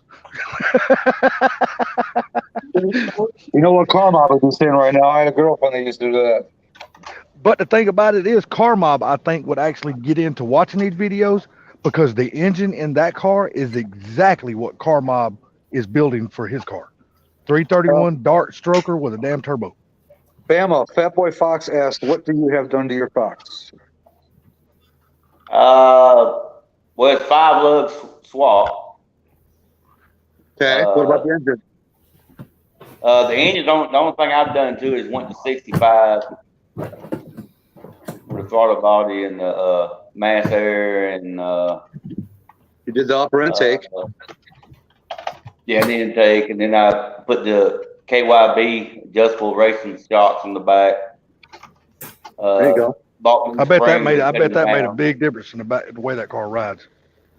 Oh yeah, I went with the heavier spring, the heavier stock spring, Mm-hmm. and I cut them down to size of the height I want. Yeah, like I said, I bet that changed the entire way that car rides. I bet it rides really good now. Oh yeah, yeah. When I first got it, you could park it one side of the rear and would be poking out. Yeah. One way or the other, just according to where you was parked at. I had man. People can say what they want, but them KYBs are really good shocks. Them KYBs are really good shocks. I'm a true believer in them. Man, the Fox got rid of the Fox body. Yep, it's gone. Oh, that sucks. That car was awesome. That car was beautiful. Everything he owns is beautiful, man. Yeah, you ain't lying. You ain't lying. That dude is a stickler for perfection. So, but you know what? That's what how can I put this? That's the kind of people that you want to buy vehicles from, because you know they have been well taken care of. And you know you're getting what you paid for. Exactly. Well, that took a while to find. Oh, you're hunting down boats? Yeah, but Bama, you got a really nice car, bud. I mean, you should be proud of that car. That's a really nice one, sir. I like his truck too. Yes, sir. Hell yeah. But dude, I love a Ford F-100, dude. I love does your Wi-Fi truck. get bad if you walk over by that truck? No, I'm out in the shop. I mean, the Wi-Fi is hooked up out here, but I mean, it's awful dark. Oh. Yeah, he said he didn't. He said he didn't have no outside lights out there. Oh. Yeah, you got to remember, I'm out here on 53 acres. All I got is one light out back. Oh, gotcha. Damn, is that how many acres you got? 53 acres? No, that's just farming acres. Oh, I finna say, holy shit, dude, that takes a long time to damn bush hog. Nah, see, you can't see anything, can you? I can see it. Hold on. We can see it, but we just really can't see it, if you know what I mean. Yeah, we got one light in the back. We can see it. That's a short wheelbase too. That's a good looking truck. That is nice. Yeah, I'm going to pick up some rims for it Friday. I found some in Dothan. In Dothan, you ain't. Yep, I've been through that damn place a million times. Well, that's where I work. Oh, is it? Yeah, I'm about 14 miles outside of Dothan. Oh, hell, you ain't far. So how far are you from Alberta? I don't know where the hell that's at. You know where Foley, Gulf Shores? Yeah. How far are you from Foley and Gulf Shores? Oh gosh, Gulf Shores probably. I'd say probably less than 3 hours. Yeah, because there's Gulf Shores, Foley, what is it? Fairhope, all of them are right there together. Yeah. Fairhope's the last little city before you get into Mobile. Yeah. Yeah, I usually go down. My brother lives in Pensacola. That's where we're from, is Pensacola. Oh, okay. And so you from down there close to where damn Rodney and all his buddies are at. Who? Rodney, 50 Tussin. Oh yeah. Yeah, that's right. That's where all those guys live at. I'm related to all the Johnsons down there. I didn't hear you. I'm related to all the Johnsons down in Pensacola. I don't watch and I don't have a Fox body, but from what I understand here, if you have a Fox body and you don't know who 5.0 Tussin is, you don't deserve to own your Fox body, is what I'm gathering. I'm just telling. Well, a lot of people don't know him by his real name is Rodney. A lot of people I don't know him by his real name. Yeah. And I personally don't know him. I've never met him. I've only known him by Rodney because I've heard of the videos and things like that. So I've never met the guy in person. But I do know, I would absolutely real name and everything. I know where he lives. I would absolutely love to get that man to build me a T5 one time if he would ever take on an outside project.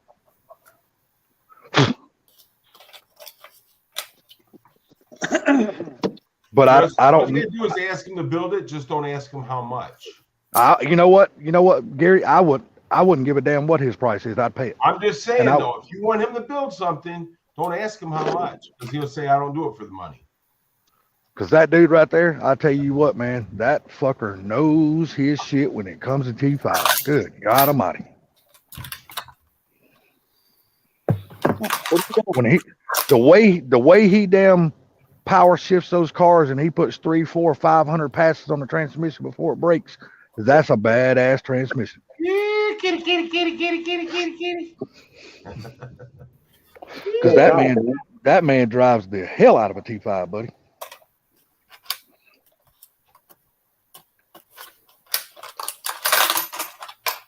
Boy, that was such a pretty car Paul had, man. It was that red one. Hell yeah, it was. I agree. Oh my gosh! But you know what? I look forward to his new project, whatever that's going to be. Oh, that's what I just said. I know there's Fox Body coming because he's got that black one. Is that the 4i he just picked up or something like that? He's got that 4i up, and that car is nice. I guarantee you, by the time he gets done with that car will probably be show quality like the other one will be. And he pretty much says that car don't need much. He just a couple things he wants to change on it, and that's it. Like the windows in the back, the side windows. Yeah, the quarter glasses. Yeah, he wants to change those and a couple other things he said. But as far as that, he said the car is really nice. Well, yeah. I wouldn't expect Paul to buy a project car anyway. Paul just don't seem like the type guy to buy a project car. Something like me, you, Blue. Other people would buy. I don't see Paul buying stuff like that. You know what I mean?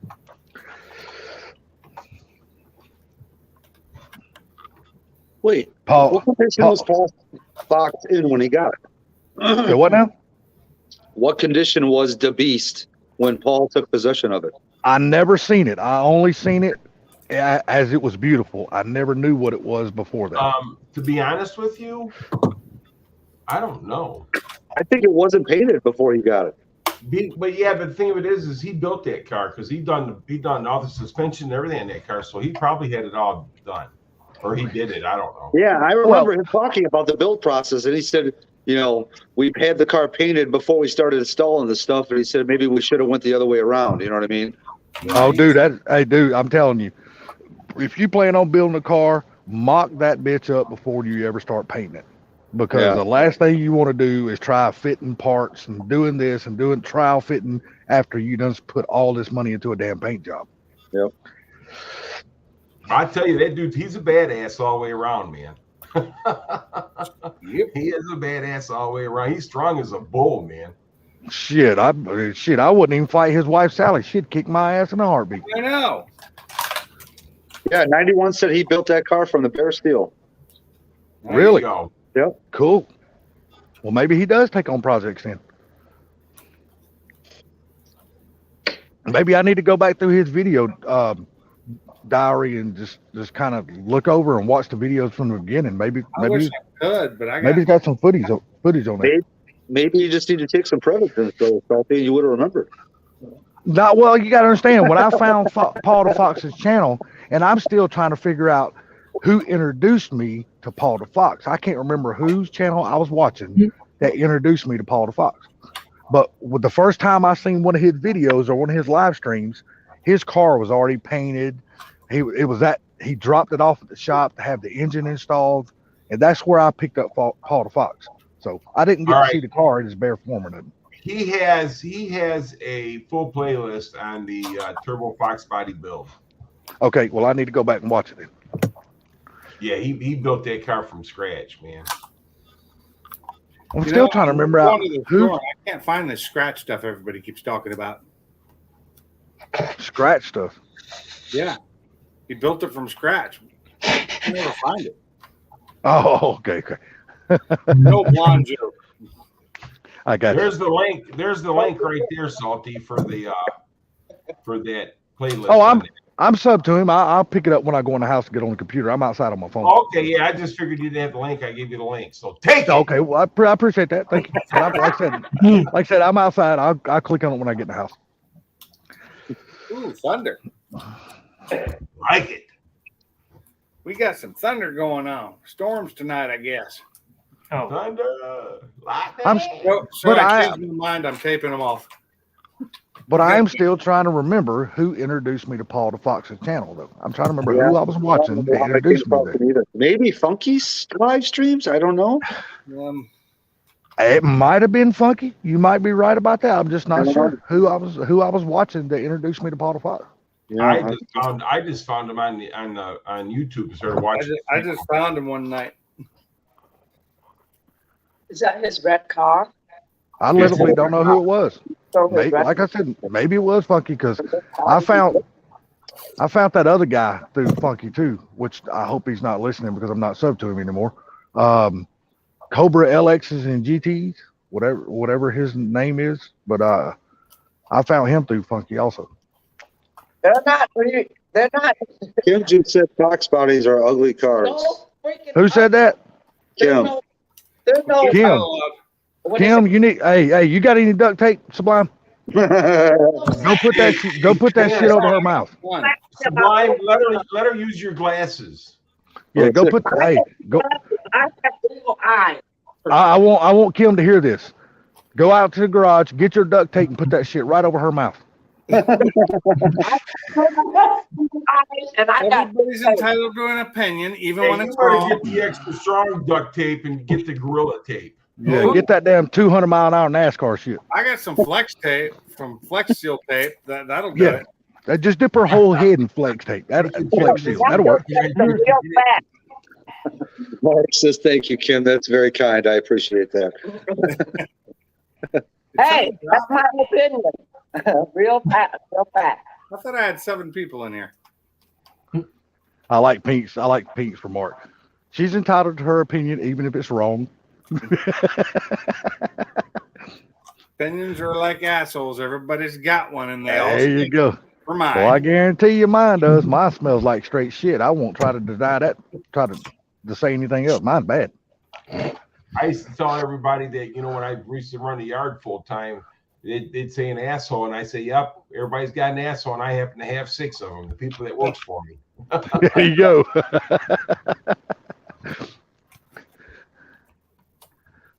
It's funny how 25 years ago, man. I mean, there's a lot I got to learn and get caught up on for like cars and stuff like that because I haven't done it so long at the yard. But back in the day, man, people would walk in and ask for jobs, man, and go to work. Nowadays, you can't find anybody to work. Hell no. Hell no. I don't even want to work. Come on. I don't want to work either, but shoot, man, I can't have anything if I don't. 4 Blue Exactly. What's going on, buddy? I'm trying to Four figure out blue. how people survive without work. Is 4 Blue here? Yep. What's up, Blue? How you doing, buddy? And tell Kim no, she's not allowed to say hey to 4 Blue because he's a Fox body guy. Salty said you're not allowed to say hi to 4 Blue because he's a Fox body guy. I love you. Well, I guess you're out, Sublime. Yeah. I got something for you. On purpose. All I can tell you, Sublime, is you need to start picking your women better. If they don't like Fox body, they need to be dumped right from the beginning. I mean, you've only been with her for what, 2-3 years, maybe? I almost said something. I'm glad I didn't. You better be careful, Salty, because she ever meets you, she'll karate chop your ass. It must be 9 o'clock. Shit. And you know what? She'll have to reach down to do that because I'm so damn short. Let's pick a chopstick up your ass. Hey, I'm going to tell you, she ain't very tall. So She's taller than him, probably. Oh, She's yeah. probably taller than me. How tall are you again? Uh, Oh, 5'3". oh, no, believe it or not, I finally found somebody that I'm taller. she's the same height as my wife. Yeah, I'm only 5'6". I used to be 5'6.5", but now my arch has fell in my foot and I got flat feet. I ain't no 5'6.5" no more. I might not even be 5'6". I might be 5'5" something. Poor Blue's like, what the hell did I just walk in? He's like, I love me too.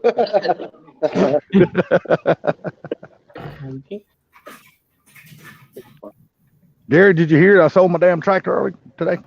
Yeah, I heard that when you were talking about the diesels and stuff. Yeah, man. I didn't want to sell it, but when somebody offers you a deal that's too good to pass up, you just got to let it go. You got to make that money. That's it. Oh, she is a little person, Ford Blue.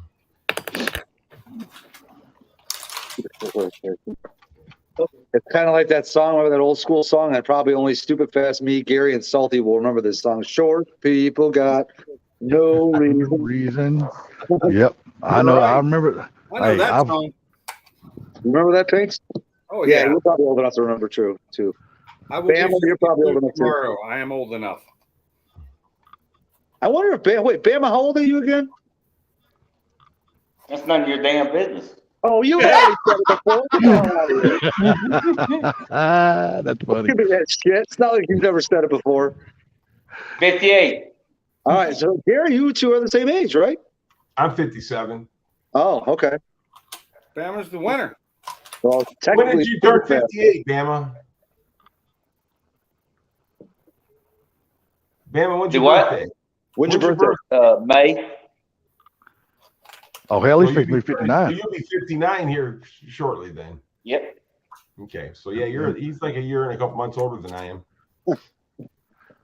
Well, you got to understand, though, none of us are going to catch Stupid Fast Truck. Mark's like that Jim Carrey guy right now in the freaking skit. Stupid Fast Truck's like, why did I have to get brought in this age shit? That's it. No ride for you in the Corvette. Oh man. Yeah, I can't wait till this summer. Freaking just ride that C8, dude. That's gonna be some fun. If he ever hits 500 miles. Oh, he will by then. By July, he'll definitely have 500 miles on that I car. think he had the car out today. Now. I think he had it out the other day, didn't he? Because he had Yeah, some he took it to work. pictures. Up to 200 Yeah. or something. 200 something. Yeah, he had some pictures on Instagram of the car. Looked good as hell, too, sitting out there in that parking lot. Nice. I hope he takes it to Ford Takeover. Shit. Then none of us. Super fast truck. Yeah, but then he would have to park it over in the spectators parking lot. He wouldn't be able to park on the other side. Caleb wouldn't let him in the gate. I'm not fast enough to catch anyone. There's only very few that are privileged enough to come through that gate and in something other than a Ford. So Caleb watches that shit like a damn hawk, man. I have to say, when I went down there, when I first pulled in the parking lot, him and Bruno, man, was there and talked to me like they knew me forever, and they didn't know me from Adam. Well, that's cool, man. Those guys, I'm telling you, I got a lot of respect for them for that, because they didn't know me, and they come and started talking to me, talking about the car and talking about what was going on and everything like that. And you know, and a lot of people say that Caleb's a dick, but he was freaking nice to me. Yeah, he put out his video he put out today was good.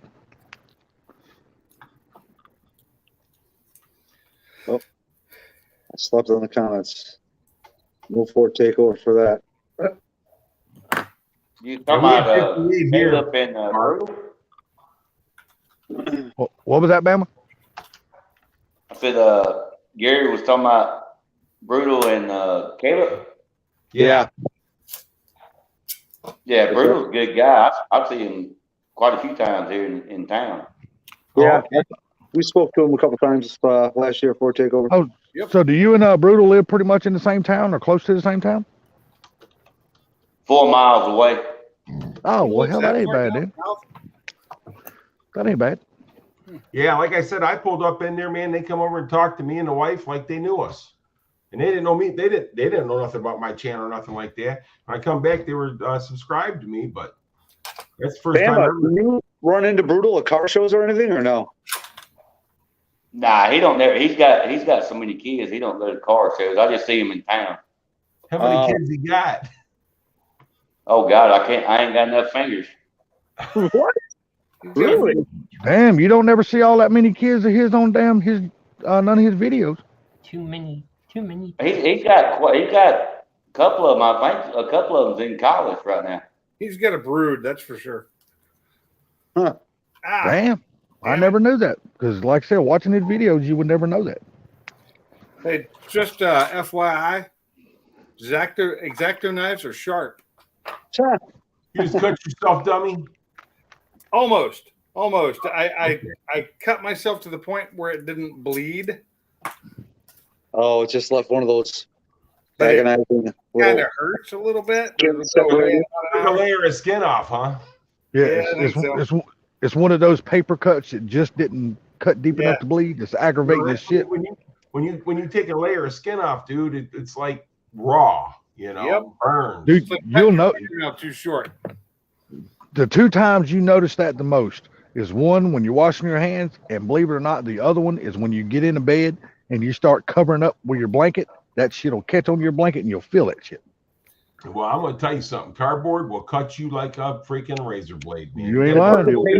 Worse than anything. Just put some paint thinner on it. That'll fix it up. I was thinking lemon juice.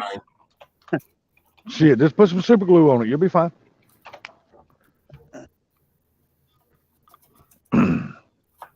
It's kind of like washing your balls, Mark. You got to wash your hands, and every now and then you got to wash your balls. Well, I hope you wash your balls every time you take a shower. Right here to the right. Eating your dinner. Gary says that. I look at Kim and we just started laughing. If you wash your balls, you have a problem. Wait, what? If you wash your balls, you got a problem? I'm trying to say somebody don't wash your balls. No. The thing is, if you don't wash your balls, you got a problem. So my problem is with washing my balls is the last time I went golfing, there was a ball wash. They kicked me off. They asked you what you're doing, and you said, I'm washing my balls. Yeah, 4 Blue, we're getting that same system. Same. 4 Blue, that's right. How far, or do you even know of a town called Halstead, I think? Halstead, Kansas? Are you far from that town? Or ever heard of it?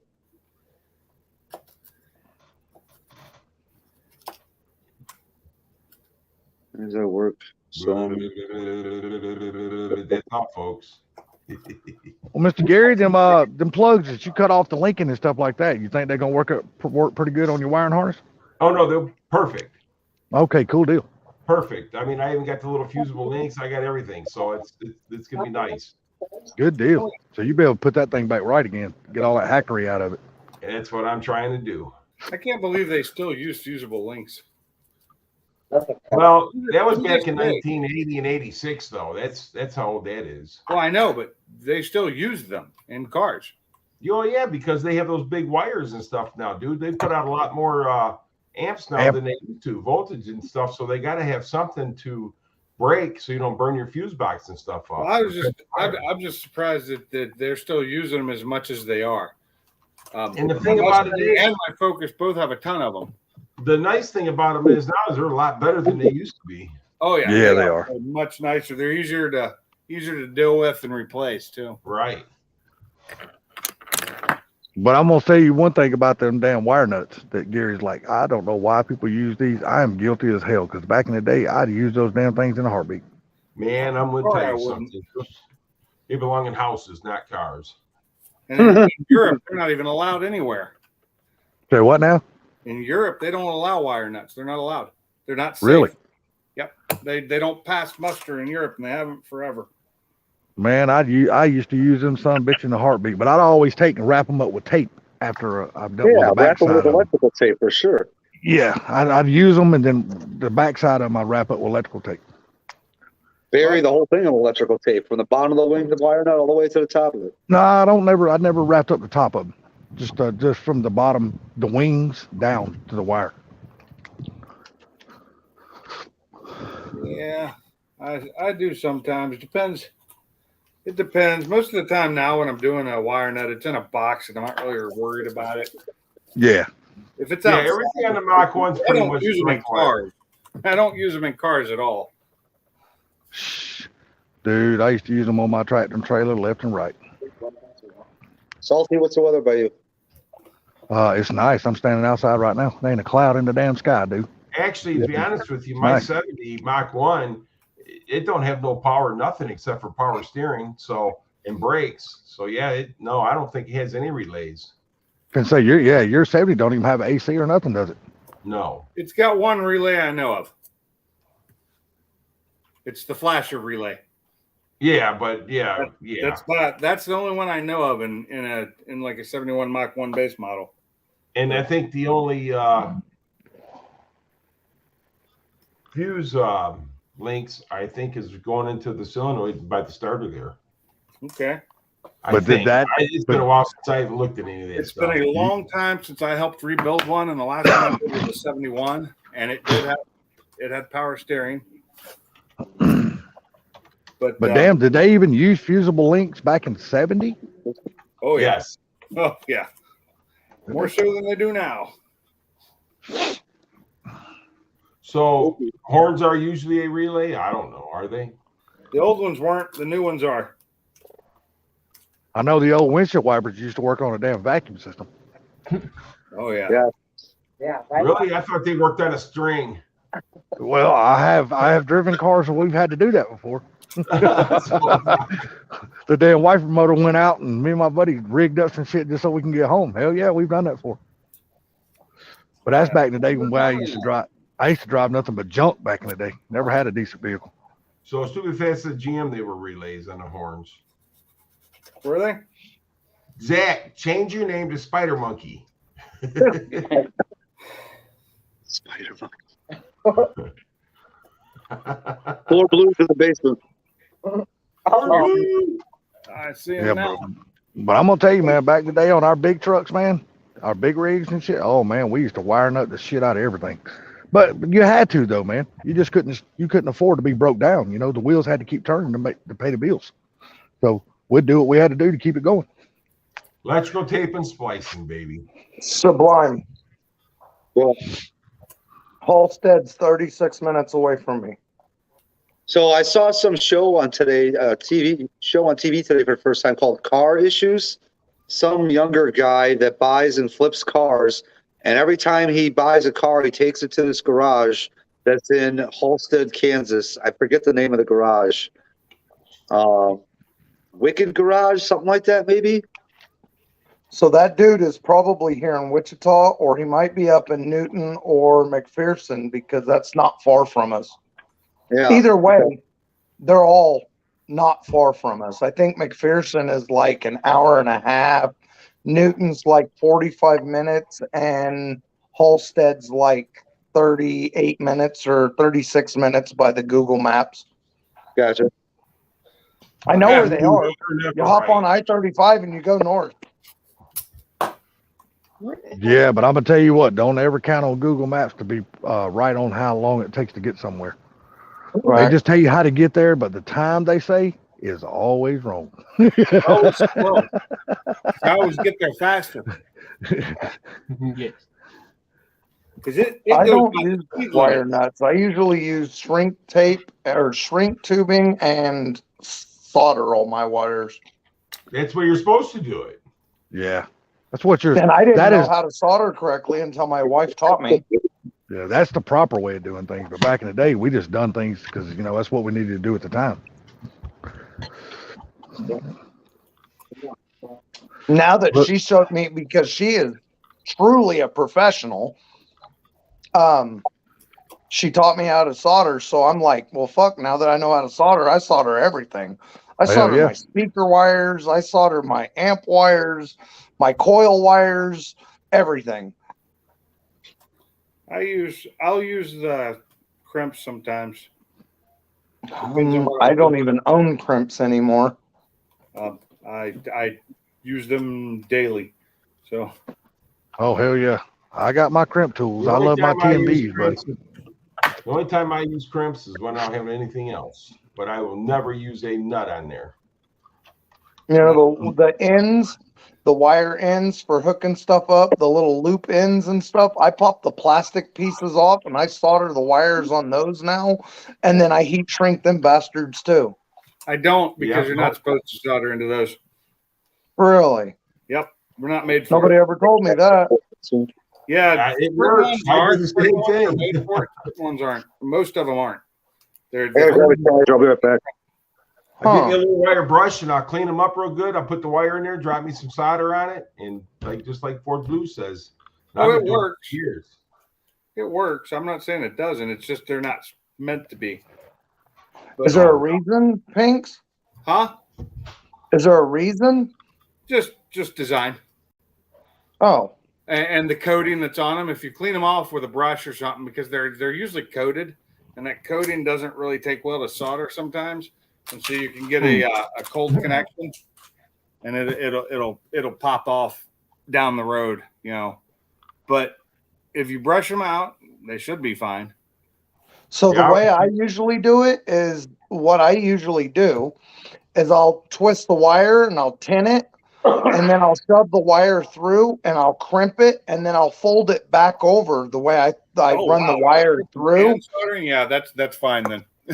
And then I'll just hit it with the solder, you know, just to pull it together, and then I'll slide the heat shrink over it. Right up over it. Yeah. So you know that when you crimp it, the coating that's on it breaks.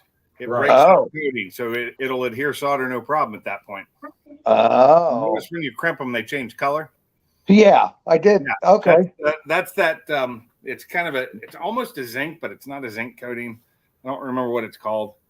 But yeah, I have soldered those many times in places where I was afraid they might come loose. If there's any kind of tension on the wire. Look at Zach's name.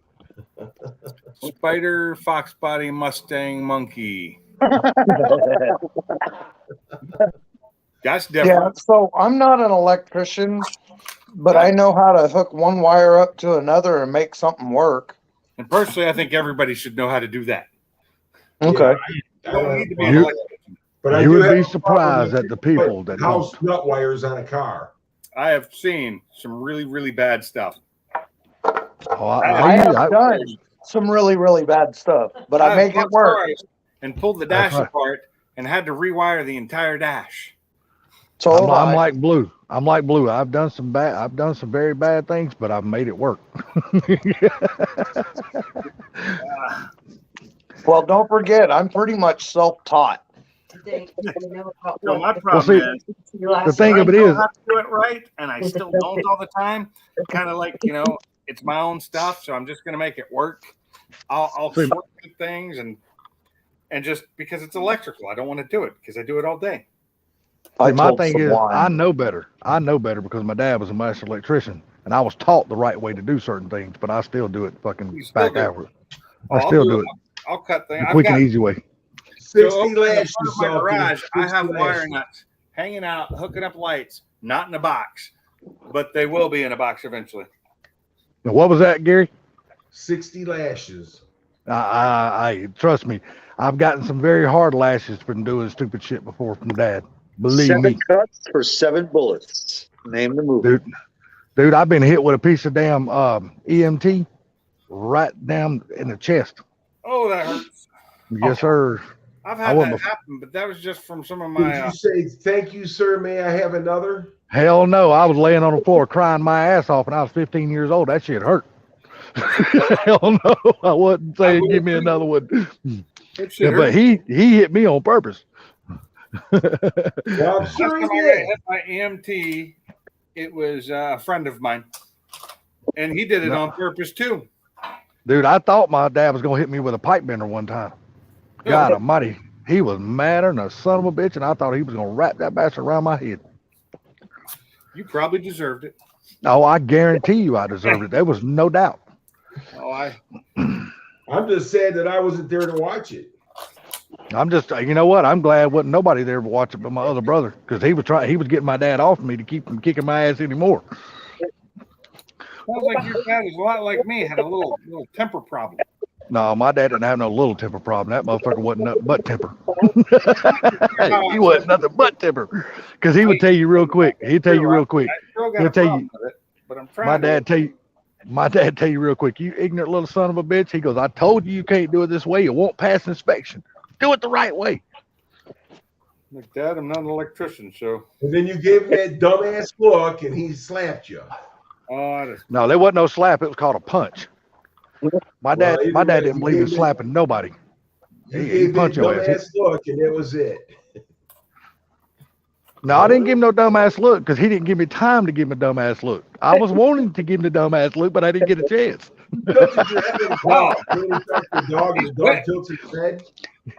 My dad was one of those type, buddy. He didn't say nothing twice.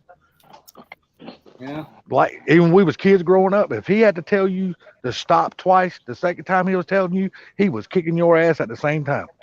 Say he was really knocking your ass out. You damn right. My dad was a mean alcoholic, dude. He beat the dog shit out of me and my brothers, buddy. Woo. I had a friend whose dad was like that, and he was like that to his kid and his kid's friends. Shit, but what makes so bad? My dad was like that toward my mom too, though. Yeah. He'd beat my mom just like he would a man. Oh my God. That was the other way around. My mom beat my dad. Nah, my dad was ruthless, buddy. My dad was just cruel. But you know, that's back when we were all young, and my dad. I mean, don't look here. I'm not gonna make no excuses for my dad because he never should have done it. My dad should have beat my mom. But the thing about it is, my dad, after we got, he only done this when we were all kids. But once we all became adults, my dad made a 360-degree turn in his life, and he never, ever said a cross word to us again. Unless we deserved it, then he would just give us a good ass chewing. But he never tried to whoop our ass or nothing like that again. Did you get bigger than him or something? What? No. Trust me, me and my dad was the same height. But the thing about it is my mom left my dad when I was 7. She packed all of us kids up in the car. Well, I'll give you the long, very short story of this. My brother caught my dad cheating on my mom one time. And so he come home, my dad come home drunk as usual, about 2:00 in the morning, and pinned my brother between. This is back in the day when your washing dryer was in the kitchen, because you know the way the houses were built back in those days. Well, he pinned my brother between the washing machine and the refrigerator and beat my brother unconscious with a belt buckle in the belt. Kept on beating him until he woke up. And then my mom jumped in there and tried to stop him, and then that's when he beat the hell out of her. And then he got in his car and drove and left. And when he left, my brother went in there and got his pistol and went out there. We only had a little single car carport. Took a chair out in the carport and told my mom, as soon as he drives up, I'm gonna fucking kill him. And then that's when my mom loaded all of us kids in the car and shit like that and left my dad. And that was the end of that. But my dad was a cruel man. He really was. Well, that sucks. Well, you know what though? I tell everybody now, my dad should have whooped my ass even more than he did, because I would have turned out even better than I am now. So I deserved every ass whooping I got. I will never say I didn't, because I know I was a mean little motherfucker, so I deserved every ass whooping. I have to honestly say, there's Salty. I probably have to agree with you. You probably did deserve everyone. There's no doubt. Hold on. You 100% agree. You'd be better now than you would if you beat your ass more. Aren't you pretty much the best asshole you can be right now? No, trust me. I wish I was an even better asshole. I don't think you could be a better asshole. There's no way. He's the best he'll ever be, Husky Blind. But I tell you one thing. The one thing that us boys learned from our dad, and I guess it was just a product of being around my dad. None of us turned out to be alcoholics, and none of us turned out to abuse our children or our wives, because we lived it. So none of us ever done that. So. Well, I abuse my children, but it's more with things like, embarrassing them in public when they were young. That's the worst thing. So. Young and old, Pinks, you were calling your one son an idiot the other night in that live Yeah. stream. No. He's called him a dumbass on the live. He goes, well, that's because you're a dumbass. Remember, every now and then you have to slap a dumbass. Those never disagree when I say that. Hey, and also remember this. Every family has a dumbass, and if you can't figure out who it is, it's probably you. Yeah. Exactly, Blue. 100%. I agree with that.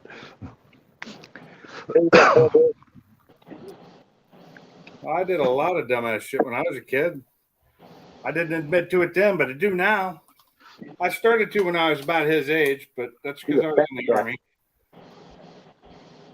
Actually, I tried was younger than him. Now I was early 20s.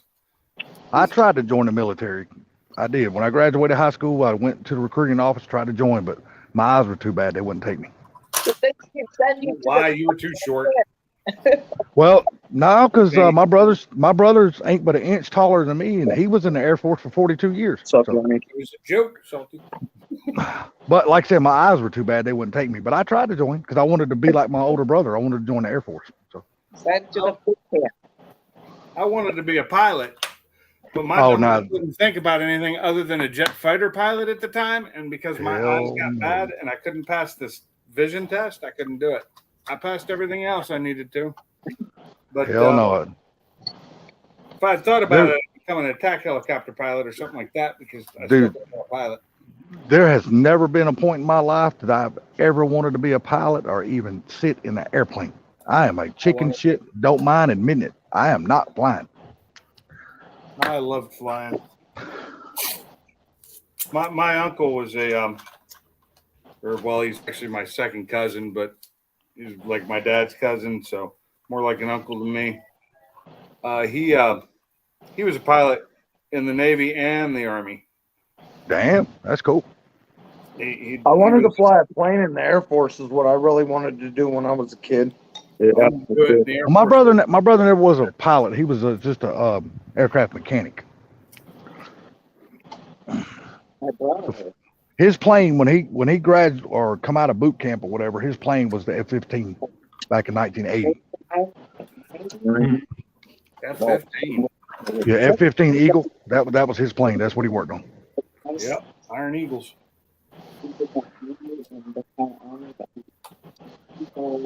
There was a movie about them. Oh, yep. Yeah, I know what you're talking about. I can't remember the name of it. Yeah. Just like cutting myself. Like my brother has tried to pay for me to go to England with him, overseas, Hawaii, and all that. She said, "Man, I'll pay for your whole trip. Just come on, let's go." I said, "Fuck you! I ain't flying no airplane. I ain't getting on no plane, Hannibal." No, dude, I didn't even go on my honeymoon. We had me and my ex-wife got married, dude. We had our honeymoon was paid for to go to Hawaii. I wouldn't even go because I had to get on an airplane. So we got in the car and drove to Vegas. Always out there.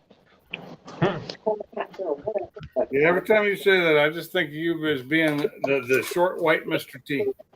Dude, I'm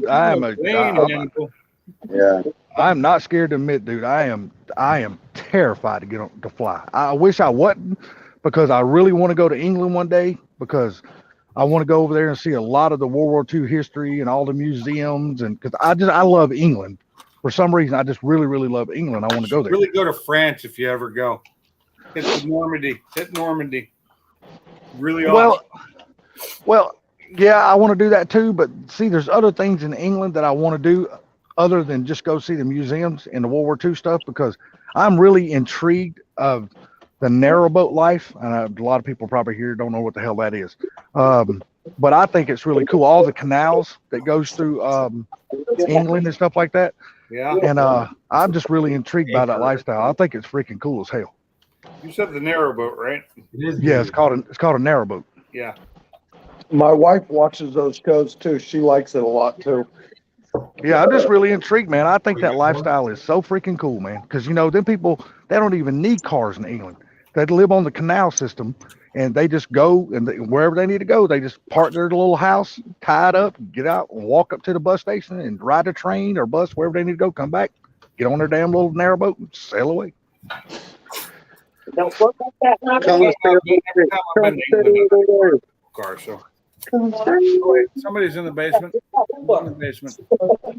right, Mike, just noticed you down there. Yeah, what's up, guys? I'm actually kind of doing stuff, so not really paying attention. How's everyone doing? So good, Mike. How you doing, buddy? Doing good, Mike. How you doing, bro? So, Blue, you said your wife likes the narrowboat channels and stuff too? Yeah, she watches all that shit too, man. Yeah, hell yeah, me too. I think it's cool as hell. She likes the locks and stuff a lot too. Yeah, me too. Cool. Water and system. So,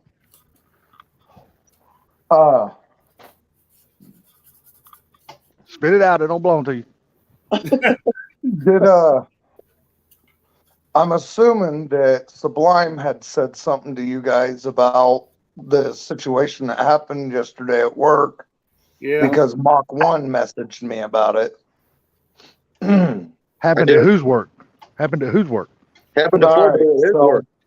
Haven't heard. Okay, now I didn't hear you. Say again. Somebody tried to talk over you. What was that, Sublime?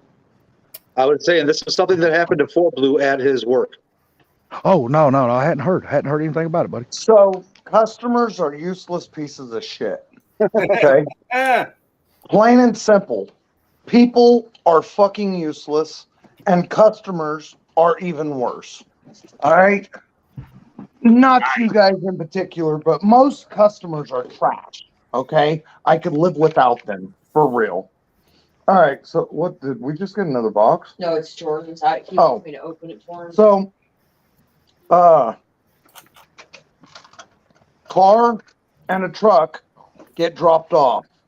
They don't move. They're dumped off on the tow truck. We're told they don't move. They need transmissions.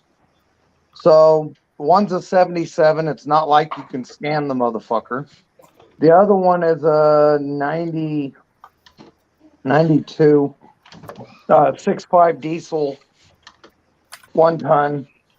That fucker ain't got no computer in it either. It's got a 4L80 in it. So pull the trannies out, build the trannies, put the trannies in. I am on the drive on lift, 4-wheel drive, 6.5 turbo diesel. I get all done with it. I lower it down. I dump a gallon of fluid in it. I fire it up. I instantly start dumping fluid in it. I'm about halfway into my 3rd gallon of fluid, and this fucker just starts backing out of the fucking garage. Okay.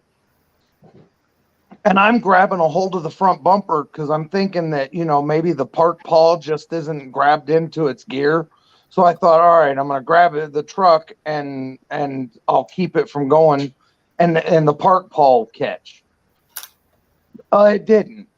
It went all the way out the fucking shop, all the way out through the parking lot, and almost smashed into another vehicle. It wrenched me pretty bad from trying to grab a hold of this fucking thing.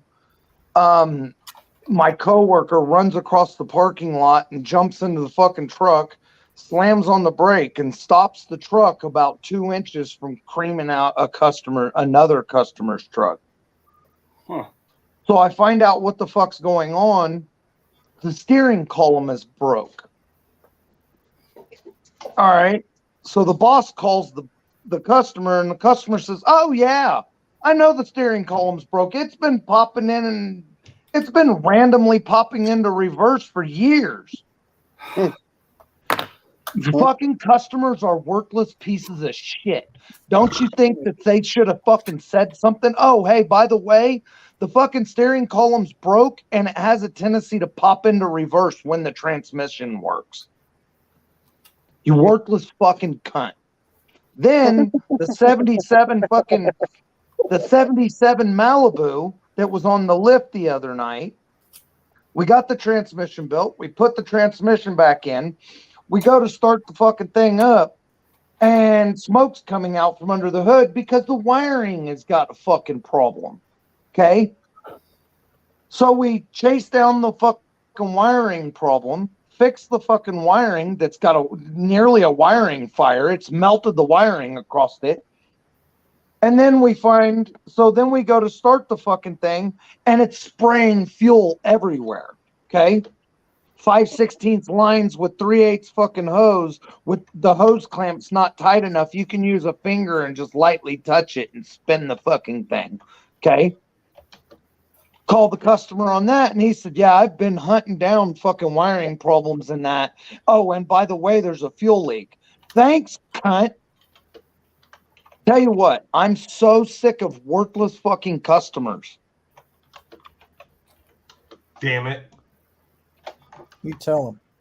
I get it. I could have burned down a fucking car because a customer doesn't tell us anything. Oh, by the way, the vehicle does this. Oh, by the way, the vehicle does that. No. Then they fucking, that diesel, I get stuck putting the steering column in it. Well, I find out why the steering column is broke. First off, I'm pulling the old steering column and the seat doesn't fucking move. It don't slide. Okay. They've done something to the seat. It's like bolted together underneath. So there's no slider in it. The fucking thing's pushed so far forward that I can't hardly get in between to get all the shit out so I can get underneath the dash to pull the column. So, and then it's cold as shit outside. So I'm half folded up. Then it's a farm truck. So it's full of fucking dirt. And then there's a nasty fucking smell. And this dude's got, people, whatever. It's got dirty, nasty fucking socks laying under the seat. And they are so fucking rank. Okay. Oh. So then I get the steering column in and the fucking thing still will not shift. So the boss says, hunt down why it won't shift. So I, of course, disconnect the shift cable. Transmission shifts fine. Disconnect the shift cable from the column. Column shifts fine. Cable is not. So on those fucking Chevy trucks, the cable runs from the column down along the floor, under the seat, curves around, and then goes through the floorboard and goes down to the transmission. So then I'm fucking chasing this all down, and I realize that at some point in time, they changed the cable and they pinched the cable between the fucking seat bracket and the floor when they bolted it down.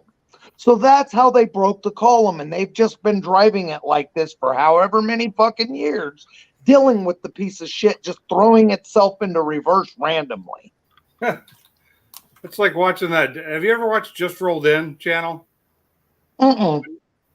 I love that channel because, these people bring these cars in saying it just needs brakes or whatever, and it needs so much or it's falling apart. And they're like, they refuse any other repairs. People are driving around in death traps that are a danger to them and people around them. Uh-huh. And it just astounded. Like the back brakes on this one I saw today were so wasted. There was no disc left. But what they've done is they vice gripped the brake line so it wouldn't, engage. I've seen that too. I've seen that a million times at the yard, man. It's just ridiculous what people do. If you own a garage, you should be able to tell them, sorry, you can't drive this away. You can't drive this anymore. In Canada, they can. Yeah, they should be able to do it here. You can't. You just got to have them sign something saying they know. So I've seen people, I've went to put a master cylinder on, and I've seen that people have put a nail in the brake line to block off a fucking brake line. I've seen them put screws in there, never a nail though. I've put screws in. That's why I was working on it. I've seen vice grips to get you home. I had recent. I've used vice grips as a steering wheel, so I'm not going to say too much. I bought a car that had no steering wheel and freaked my wife out because I locked a pair of vice grips on that bitch and drove it home. That's what I did too. Then I went out and bought a steering wheel. When you're in a junkyard or you're buying cars for a junkyard, there is no telling what things you'll drive. Hell, matter of fact, that guy calls me up and says, come get this car to my garage. You can have it. I said, you got a title? He goes, yeah. So I go over there and get the car. It's a 1972 Chevelle sitting on its roof. I just went ahead and hooked the winch to it, dragged it out of the garage, and dragged it down to the junkyard on its roof. Wow. That was the perfect place for it. Yep. It belongs so there. We had a 79 Trans Am 6.6 gold, looked just like Burt Reynolds' car. I love those. Oh yeah. Burt Reynolds' car was black. Let me finish. I almost died on my I didn't get to finish. I said, look, just like it was like Burt Reynolds' car. And then he said, I like those. And I said, me too. And then you said Burt Reynolds was black. It was exactly like Burt Reynolds, except it was gold and black. It was opposite. Okay. Okay. All right. Anyways, son of a bitch. So I get it all put together and get it running, and we take it on its maiden voyage. But at this time, I did not have a driver's license, so I did not drive. My wife drove. Okay. And we take it out. We go down the road. First gear works, second gear works, third gear works. Everything works. She goes to turn around, and the fucking throttle cable breaks. Okay. We're on a maiden voyage. We've only been together for probably what, 4 or 5 months at this time. She's freaking out. She doesn't realize the kind of shit I know at this time, which I'm still kind of a little bit, I know quite a bit, but I'm still kind of green. So, but I'm super fucking, I'm super adrenaline fucking ready for any kind of anything that will bring me some adrenaline at that time, right? So the car's sitting there idling, and I'm like, fuck this. It's going to take forever to get all the way back home because we probably went 10 miles. All right. So she pulls over. She puts it in park. I climb out because we didn't have the hood on it because I just got the fucking thing running. I sit on the windshield cowl. All right. Put my feet on the fucking, I put my feet on the upper A arms right there where the shocks come through. And I tell her, okay, put it into gear. She pulls it down into gear, and I run the throttle all the way back home. I'm sitting up on the fucking windshield, running the throttle all the way back to the house. Was it, couldn't you have just raised the idle a little bit? Nah, fuck that. This is more fun. It would have taken a Well, the thing about it is what you should have done. You should have sat on the engine and then closed the hood down so that way your head stuck through the hole for the scoop. It didn't have a hood on it. Oh, it didn't have a hood on Yeah, it? no, I had just got it running. So I didn't have a hood on it. I put an intake on it and valve covers, and I got this car and it was in a bunch of pieces, and I reassembled it. So yeah, there was no hood on it, and we were just out. We just took it for a ride and was checking it out, and yeah. So that was her first experience with me being off the rocker. Being you? Yeah. Now That's why she doesn't even. Now she doesn't even. He said that's why she loves me. No, I don't know why she loves me. She don't even know why she loves me. But now she already knows I'll fucking make it work one way or another. Huh. Yeah. So tonight I had to leave the shop so I could go rescue her because the battery in her truck just quit. Just quit. She's like, I might as well keep him. At least he's a free mechanic. A free mechanic, yeah. That's probably the truth.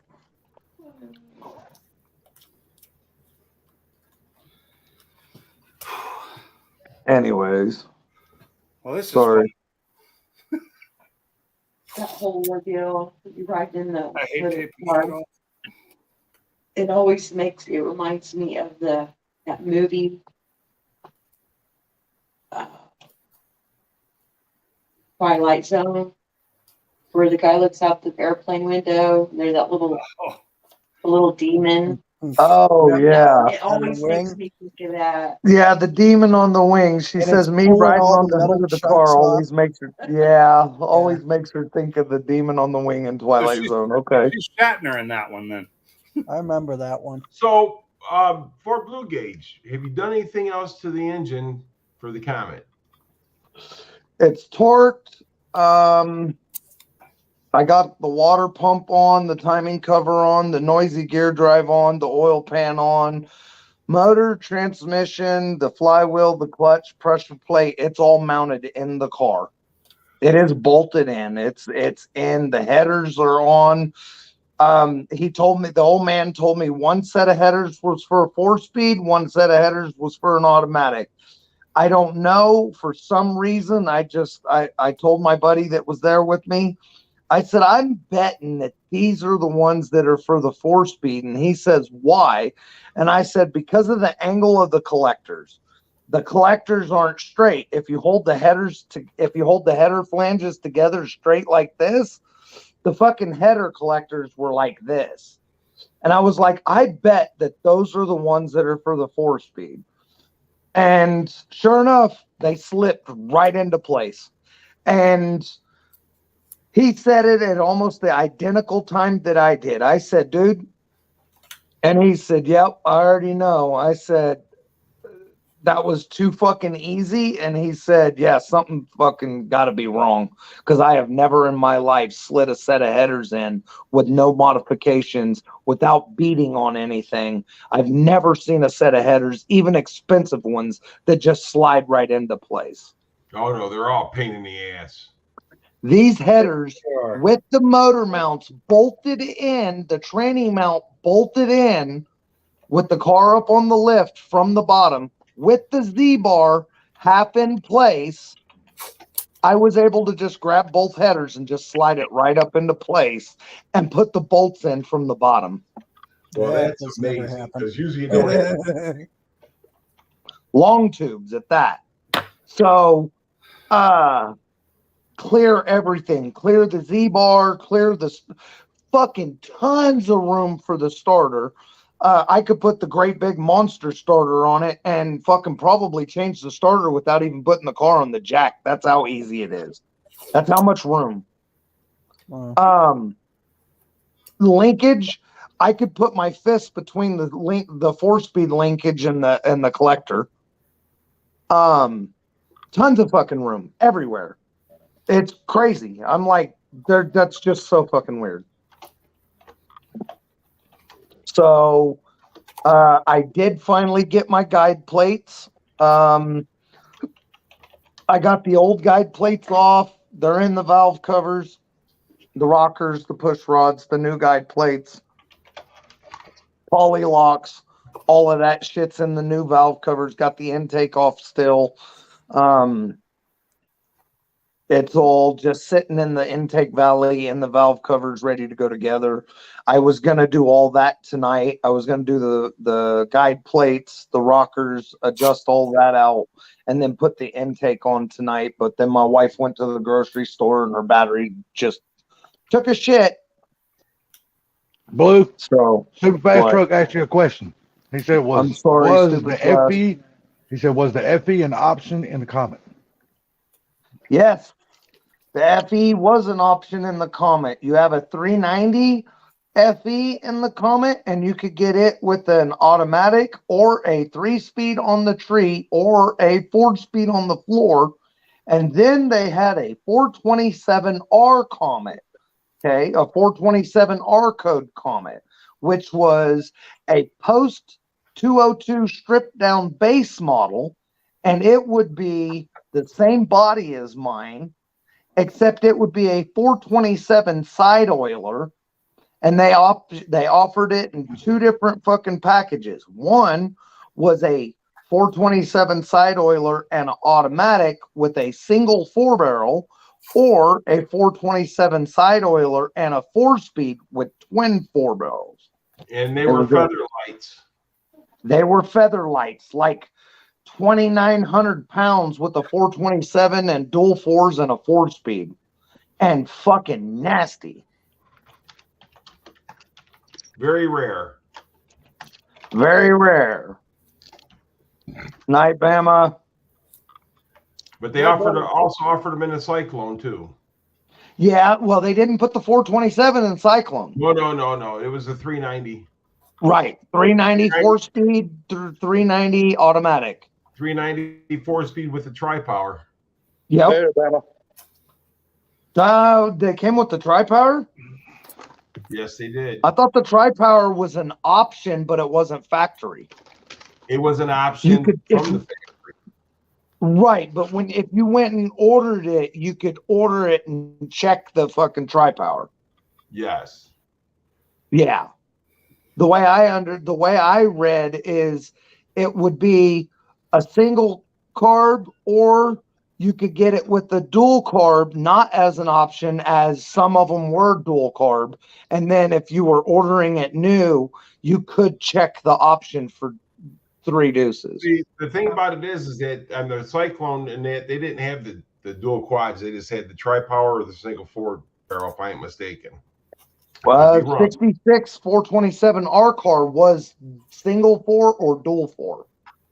Well, the 427 I'm not sure about. Okay. I'm not sure about any of that. Well, I've been reading a lot about this little car. It's neat as fuck. Yeah, it's about a $300 option. You ain't kidding. Man, a 427 side oiler and that little bitty ass light car, that would have been a bad motherfucker. Anything you could get in a Fairlane, you could get in the Comet. Yep.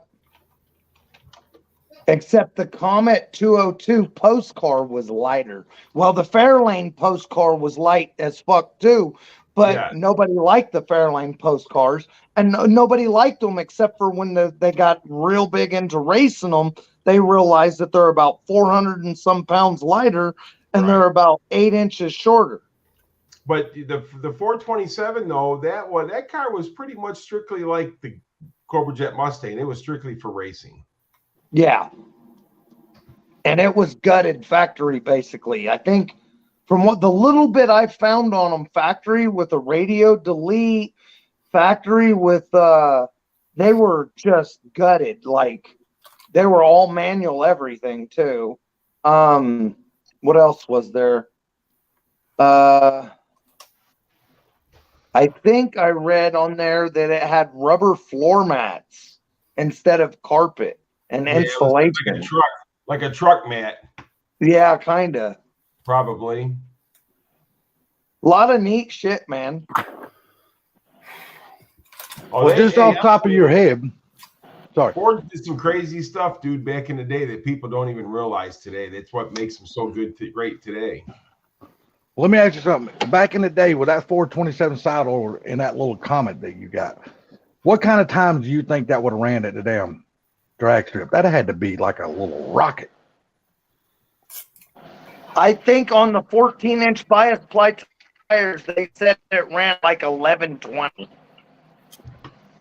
God, I thought it would have been so much faster than that. I thought that would have been. Cars didn't go that fast back in the day, though, Salty. That's the thing. It was fast. I mean, I understand it was fast, but you think then ran in the 8s and 9s. Oh wow! What was that? I said top fuel dragsters back then ran what, high 8s and into the 9s? Right, but I'm saying though, the cars back then were fast for that time, but they're not as fast as they are today. Right, and don't forget that's on Salty, like 1120s.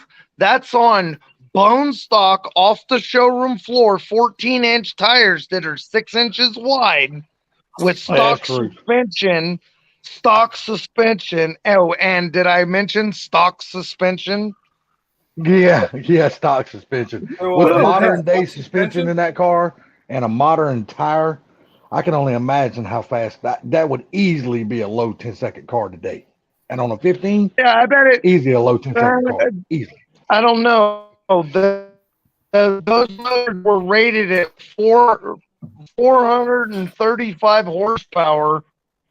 With I think if I remember correctly, reading it was the single 4-barrel 427R was 425 horsepower at 5,800 RPM. Well, yeah, but it probably had 580. Yeah, but it probably had 580 foot-pounds of torque. That motherfucker would have left the damn line like a rocket. But the thing about it is that they even though it had 400 and some horsepower, it was probably over 500 horsepower, but they just didn't want to register it because of the insurance company and that back then. True, but at that time, I don't think it would turn.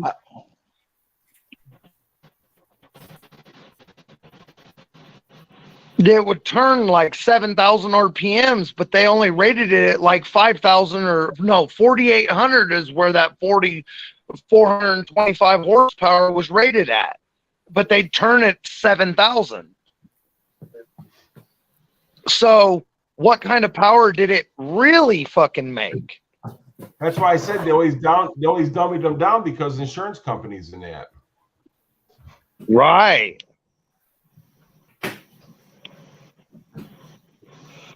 They were little monsters. And there wasn't shit for tires back then. Everything was bias ply. And then if you look things up, every now and then, from what I found, every now and then, well, I was looking up the Comet 202s. If you start reading through some of the stuff, you catch these guys talking about their uncle having one when they were a kid that they put drag slicks on and put traction bars on, and the car would pull the front wheels off the ground and everything was pretty much stock. So I don't know what motor was in. You find some weird shit people talking about in some of these forums too. I've been reading all kinds of stuff, man. And I'm going to tell you something. The old cheater slicks and stuff back in the day were not as soft as they are today. I know. You had to get them super hot. That's why most of the people back in those days used that tire dressing shit. You know what I mean? That stuff you can put on your tires back then to make your tires real sticky. You soak them overnight and shit like that.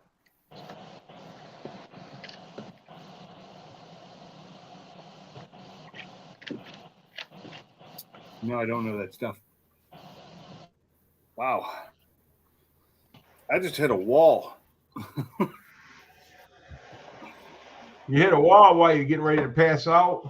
No, I just like instantly just lost all energy. Oh, yeah? Yeah. Pinks, have you ate dinner? Oh, yeah. I ate dinner a long time ago. Yeah, I get into something and I just start reading about it, man. I want to know is if, like, when I started messing with this car, when I got this car, I just started reading on it because I wanted to know more about it, because I honestly don't think I've ever even seen one before. So I had to look into it because what the fuck is it? You know what I mean? And I know what a Fairlane is, and I know what a Cyclone is, but I remember the Cyclone. The only Cyclone I've ever seen was based off of the Talladega for like 69, 70, 71-ish. So I don't recall ever seeing the older Cyclones. Yeah, the Cyclones, you know? they went up until like the 70s. Right. 70s. You know, so go ahead. The old Montego Cyclone, remember that? 1970? Right. The Montego, the Torino Cyclone, those are the ones I remember knowing about. Yeah. And I'm not that old. I don't remember all that shit. But when I got this car, I was like, that's a kick-ass little car. What the fuck is it? You know what I mean? Right. Yeah, see, the thing about it is I know a lot about those cars because my dad was in the car business. So we always had those cars. But I was so young, I couldn't drive them or nothing like that. But, I mean, that's how I know about them. But you still remember seeing them, though. They sat in their driveway. Yeah. You know, 428s, 429, 4-speed cars that are worth $1 zillion today. My dad, if he just kept them, but where would he kept all those cars? Yeah, see, my dad had all the cool cars before my mama spit my ass out. But see, my brother and them, my two older brothers and my older sister, they remember a lot of the cool cars that my mom and dad had. Well, see, that was the thing. My dad would buy these cars for little or nothing and sell them for little or nothing. Yeah. So cars he was paying, you know, $4 or $5, maybe $1,000 for, are selling for $80, $90, $100,000 today. Right. Yeah, like back in the day, my mom tells me this story all the time, that my dad went to the dealership back in, I think it was 66 or 67. I can't remember. I have to go in and ask her. But he went and bought 2 Shelby GTs. He bought a Shelby GT 500 for himself and bought her a Shelby GT 350. And she hated the Shelby. She hated the Shelby GT 350 because of us kids and getting the kids in and out of the back seats and shit. Well, not me, but, you know, my brothers and sisters before me. So he went and traded it for a Dart, a 440 Dart. And my mom said she loved that car.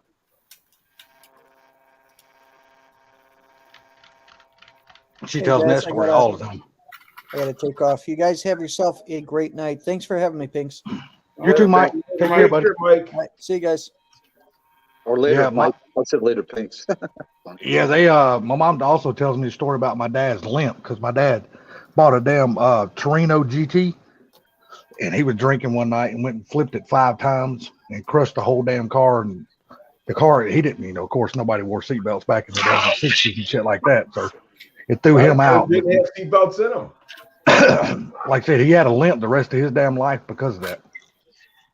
Yeah, a lot of cars didn't have anything after that. Wasn't it mandatory that they had lap belts at least? No. Like I said, I can't remember what year that Torino was. I have to go in there and ask my mom real quick. Hold on, let me go ask her real quick. Torino started in '68, didn't it? Yeah, because they went from the Fairlane to the Torino. I think that's right. I don't remember seeing anything about Torino before that. What's up, Danny? Because then that one Fairlane got to be a big car again? No. Well, actually, they call it a lot of times. So, remember the '70 Torino? Yep. Some of those they actually called Fairlanes. I didn't know that. Oh, I didn't either. Didn't they call the 4-door one a Fairlane? I always remember being called Trinos. But my mom, I just asked my mom. She said it was a '68 Torino GT. Okay. But some of those things. What do you got going on there, Pinks? How you feeling, buddy? You all right? Oh yeah, I think it was me leaning over. That does it sometimes. No, I got it all taped up so I can paint it tomorrow. Cool. But yeah, I mean the Torino. But I remember some of the Trinos in '70 they called them Fairlanes. That wasn't very nice of them. Yeah. Stupid fast truck asked you, was it your blood sugar? In the chat while ago, Pinks. What did you say? He asked when you said a while ago when you lost all energy. He was asking, is your blood sugar low? It shouldn't be. I ate dinner already. Mine's not low. Here. But yeah, it does that sometimes. I get low blood sugar. I go hypoglycemic. I just but I'm learning something new from Mr. Gary right now. Yeah, I'm learning something new from Mr. Gary. I never heard. I don't ever remember them calling the Torino a Fairlane. They called them Trinos, and they had some Fairlanes too. It's kind of weird. I don't know why they did it, but it was like that. Didn't they? What I want to say, I remember seeing those too. But weren't all the Fairlanes only 4 doors? So no. So it's what it is. If you look at the Fairlane headlights, that's sweet. In the Torino headlights, it was a different grille. Oh. Was it the Fairlane with the 4 headlights and the Torino had the 2 headlights? No, they both had 4 headlights, but they had different grills. Okay. Because I know one of my older brothers, his very first car was a Torino, just like the one that they had in Starsky and Hutch, but it wasn't red and white, but it was just like that. It was blue. And then the one my dad and them had, my mom just told me it was a Torino GT back in '68. So. Okay, here it is. Fun facts. 1970, Ford made the Torino the primary model, and the Fairlane became the sub-series. This featured 13-year difference in models, starting with the Fairlane 500. Okay. So cool. Yep. So talking about the 4 headlights, I'm going to do something a little odd on my headlights on the Torino or on the Comet and on the Fairlane. All 4 are going to be dim and all 4 are going to be bright. I'm going to switch them out, run a relay, and I'm going to run all 4 on dim, and then I'm going to run all 4 on bright. I just like the fucking 4 headlight thing. I think that's slick as shit, and they're stacked on top of each other. I want all 4 of them on at all times. That'd be cool beans, man. Now, is that legal though? No, it's not illegal. I learned something from Mark, 91LX, about in Canada, they actually had the GTs were actually like a Cobra. Talking about Torinos? No. I'm talking about the Fox Body Mustangs. Now say it again. The GT Mustangs over in Canada were also called Cobras. Yeah, on the title. Not so far. Yeah, on the title. On the title they said Cobra on the title. It even says it on the car. So they didn't have a 93 Cobra separate up there? No, I think all the GTs had Cobra on the titles. I don't know if all of them did or not, but 91. Mark, you need to get up here and explain this. Please. Get up here and educate all of us older people. Well, we don't know so what we was talking about it, and then I was watching because Paul DeFox had a video on that black one at 89 or 90 or whatever it was, and on the back tailgate it says Cobra in red. Damn. Yeah, but did somebody just change the bumper? No. I'm telling you, Mark, get up here and explain this. Please. And I know that a while back on Brutal's channel, there was that big clusterfuck of that dude in Canada that has the convertible. It's that great big fucking ordeal all over the internet about him saying that it's a Cobra convertible, and Ford says we never built a Cobra convertible. But hang on a second. He said he'd be up here in a minute. That's because he's thinking it's a Cobra convertible because it's got Cobra on the title. Is that car from Canada, Ford Blue? Yes. And that might be the reason then. I don't know. So Mark said, hang on, I'm coming. And he spelled it with the O, not a U. Are you breathing hard? No, he spelled it with the O, not a U. Oh, he was smart, huh? Okay, now Barbecue Mike saying, right, Barbecue Mike. So yeah, the Georgia Cobra convertible, yes. So if that car's from Canada, could it be a Cobra? However, they fucking mislabel shit. I know here we call our cars a Chevy Nova. Up there, they don't call them they have a Chevy Nova up there too, but they also have another one. Yeah, but it's the same car, but they call it something different. I can't fucking remember. Yeah, Mark, that was quick. Welcome to the live stream there, Mark. He's like, hold on. I'm just going to jump out and come back in because my volume just went way down. Hang on. Okay. But anyhow, once the dealership made it, I don't know what they did, Barbecue Mike. All I know they did was a big thing about it. Well, I'm feeling a little bit better. I changed clothes. I just found it kind of weird. Oh, hell, he's going to go to sleep now. We see his damn comfy chair right there. Well, yeah, I got my chair. I changed into my nightwear instead of my garage wear. My negligee, my t-shirt. All right, Mark, tell us about Oh, you got in your negligee now, huh? Yeah. The t-shirt with the cone on I was going to say, you do know Sublime's the only one that wants to see you from the neck down. Oh, my God. Can you hear us, Mark? Back to what Mark was here to say. All right. Here it goes. Canadian GTs were called GT Cobras in Canada. There was nothing different about the car at all other than a Cobra decal on the deck lid. On a 4i car, it would have been above the key tumbler for the hatch. And on an Aero GT, it would have been over the left side of the quarter, opposite the Ford emblem on the other side.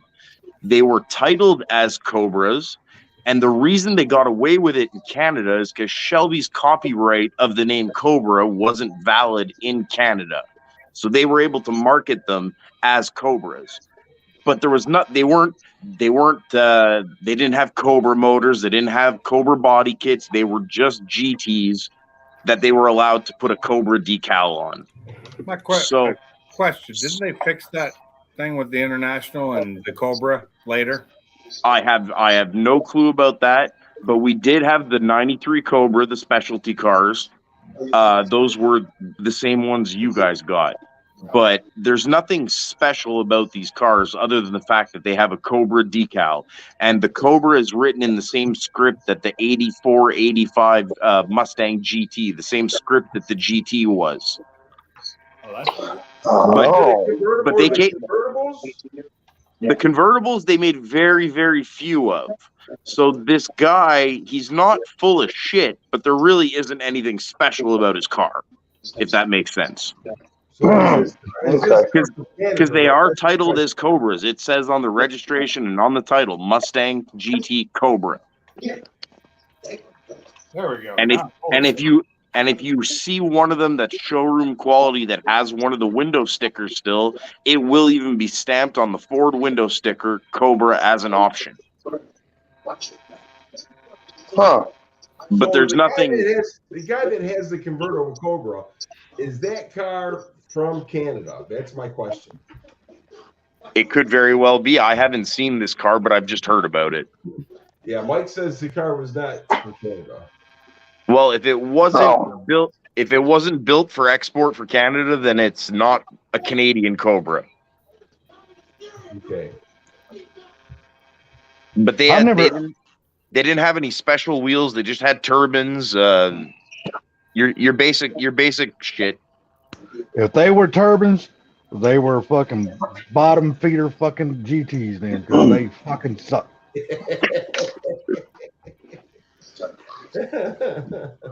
Ford Probe. I remember when the Probe was supposed to take over and be the Mustang. Oh my God, that was horrible. So,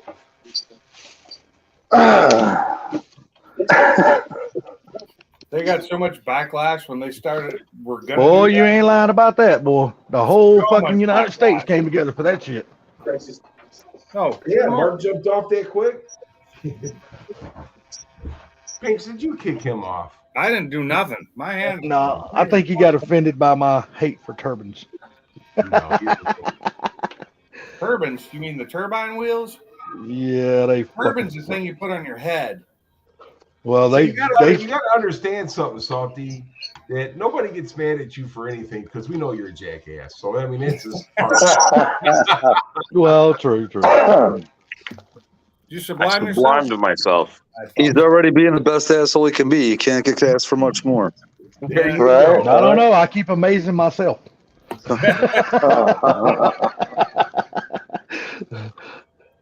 One of these days, he's not going to wipe himself, and he's going to be the dirty asshole. That is not going to happen, brother. Mike said that there's a whole article on the car. There is, but I never read it, because I really didn't care. I don't know how to read. Nobody ever taught me. Just a bunch of cloth slinging around the tire. Hey, this day and age, dude, I'm surprised anybody knows how to read. Now that the computers and the phones can fucking talk to you, I'm surprised anybody even learns how to read anymore. Yeah, they're cursive, so. Yeah, I get text messages. My truck reads them to me. Yep. Yeah, there you go. What the hell? My car reads them to me. My truck reads them to me. Really? I mean, your vehicles actually read you the text on your phone? Yes. Oh, yeah. Mm-hmm. No these shit. trucks also give you a massage now. Next thing you know, these trucks are going to give you a reach around. They do already. What are you talking about? You just good thing I don't have an Asian truck, right? Well, I'm telling you what, when they invent the truck that sucks my dick, you let me know, because I'm buying that motherfucker. That's a Silverado. That's a Silverado. That's a Silverado. Oh. So I just heard you full day, buddy. Sucks like a vortex. I thought you already was practicing that, Salty, so you didn't have to leave the house. No, I'm talking about the truck. I mean, trucks are doing all this other shit now. That when they create the vehicle that gives you a blowjob, motherfucker, I'm gonna be the first one in line to buy that bastard. Hey, Salty, what is more gay? What is more gay, the act of sucking a dick, or are you just holding one in your mouth? I don't know. You'll have to tell me and let me know what your answer is. Brother, you got to remember, I'm an old truck driver. You ain't getting me on that shit. Yeah. I'm not gay, but, you know, Hey, $20 is nothing you $20. can say. I promise you that I have not heard a million times already. Hey, you know, what it is that, you know, like Salty said before, hey man, when a guy fucking offered to pay me fucking $20 to suck his dick, $20 is $20. Salty never said that shit. Salty never said that. Listen, sweetheart, What'd you wanna say, make 15 Prince? Oh, I just said the same thing. I'm not gay, but $20 is $20. We put that license plate frame. We had that. We put it on. We used to, like, all the guys in the car club would end up with it on their car at one point. He sublimed himself again. Sublimed. You want to make $15 the hard way? Damn, Sublime, where'd you go? He touched the wrong button. He wanted to rearrange himself on the panel, so he was down at the bottom instead of the He top. sublimed himself. Dude, I was Google searching something and it kicked my ass out. You were trying to find out which one was more gay? No. He was going out there sitting $100,000 car to see if he could give him a blowjob. What the song was from the new Frito-Lay commercial. What the hell?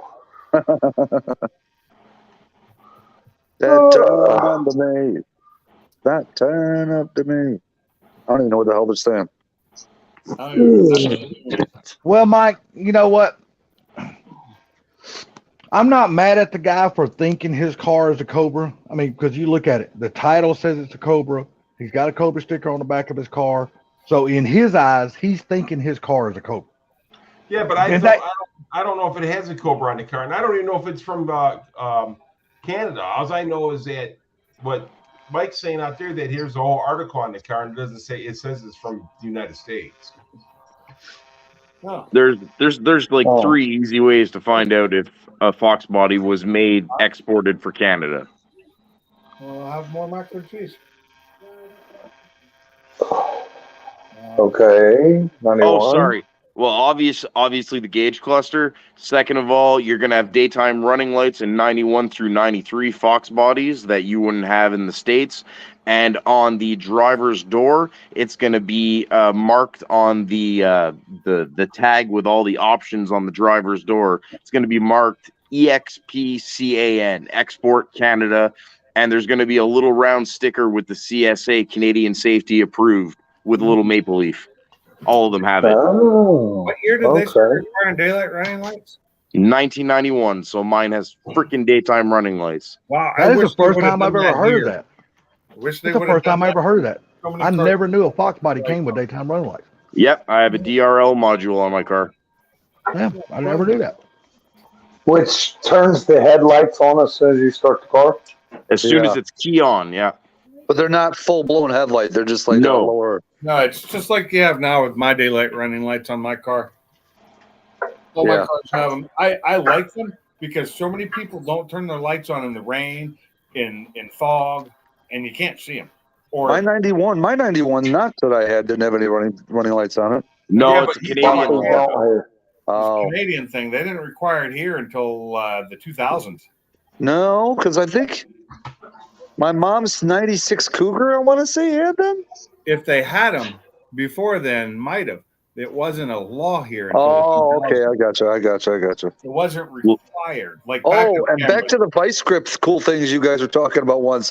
When I had that Cougar and the brake line got a leak going to the rear, it was probably right underneath the driver's side door. I freaking basically cut the brake line and then vice grip the end of it so it wouldn't leak any fluid and just drove with front brakes for a while. You know, I get that for temporary purposes, but not for permanent like this guy on the video I'd watched.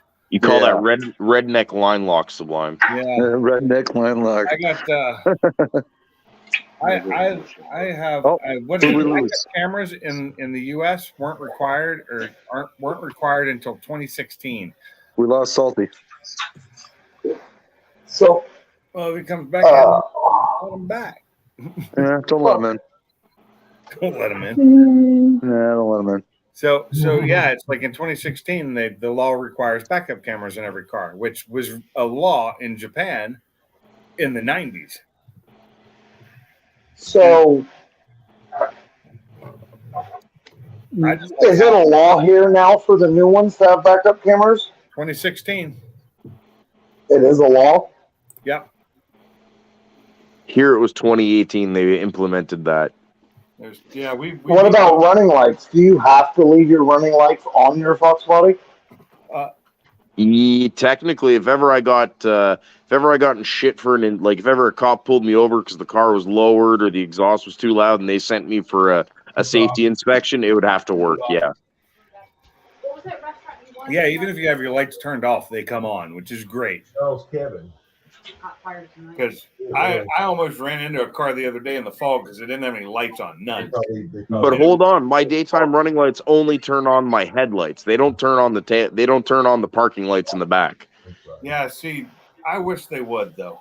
I'll wake you up in the morning. I'll probably So lights at all times.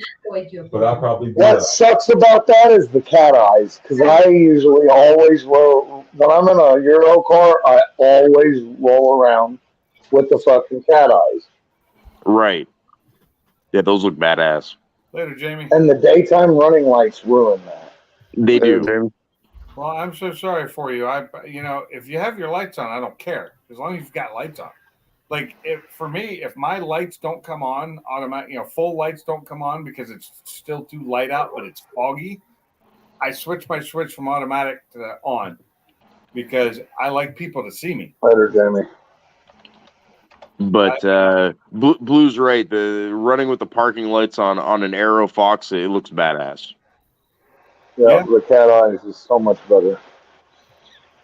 So, well, hey guys, the wifey went to bed, and I'm gonna get ready for bed too.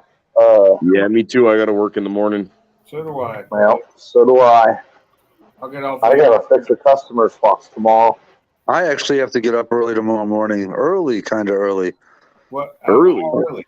I got to pick up my daughter from the airport at 8 o'clock. That's not. Oh, so that means you got to be there early. Well, it takes 45 minutes to an hour to get there. So. Hey, right. Blue, did you see what Stupid Fast said?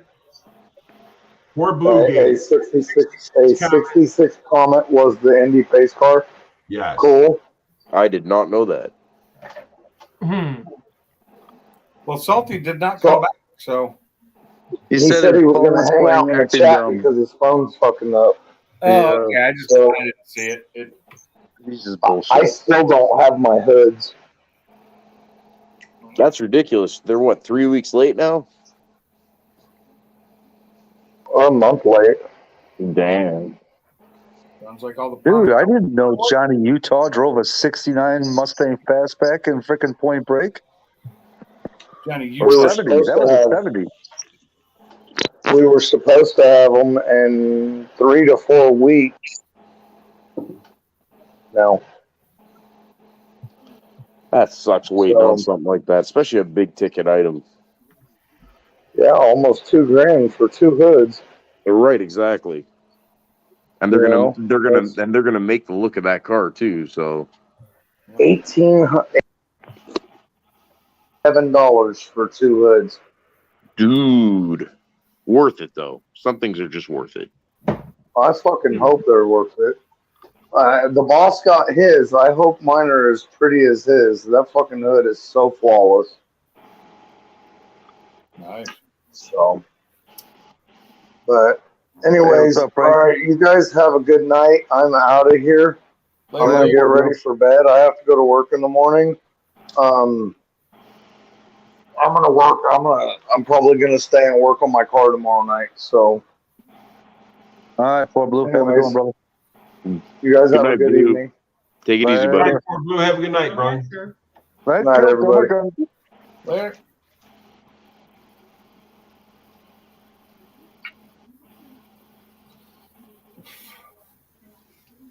Yeah, I'm probably gonna cut in here for about another 6 minutes, and then I'm out. Yeah, I'm probably going to shut it down at about that time too. It's almost 3 hours. Yeah, that works for me.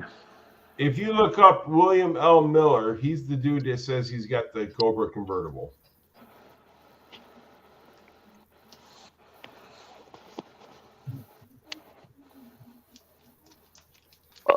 Oh, excuse you.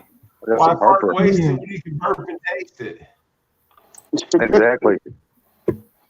Yummy food. What did you say, Zach? Frank. You said yummy what? Oh, okay. Well, for a second, I thought you said yummy booty. I was like, what? Yummy booty. Booty's always Yeah, yummy. that's what it sounded like. Booty's always yummy, yummy in my tummy. Oh, I have a headline. I gave myself a headline now. You don't like booty? You just changed. You've changed it twice now, though. And I just noticed Mach 1's headline, "Heavy on the Mister." I like it. Yeah, I'm Mister. Yeah, I'm just a bum, so you know. Yeah, stupid fast truck. The Cobra vert is black. Yes. What year is it supposed to be? He says it is a.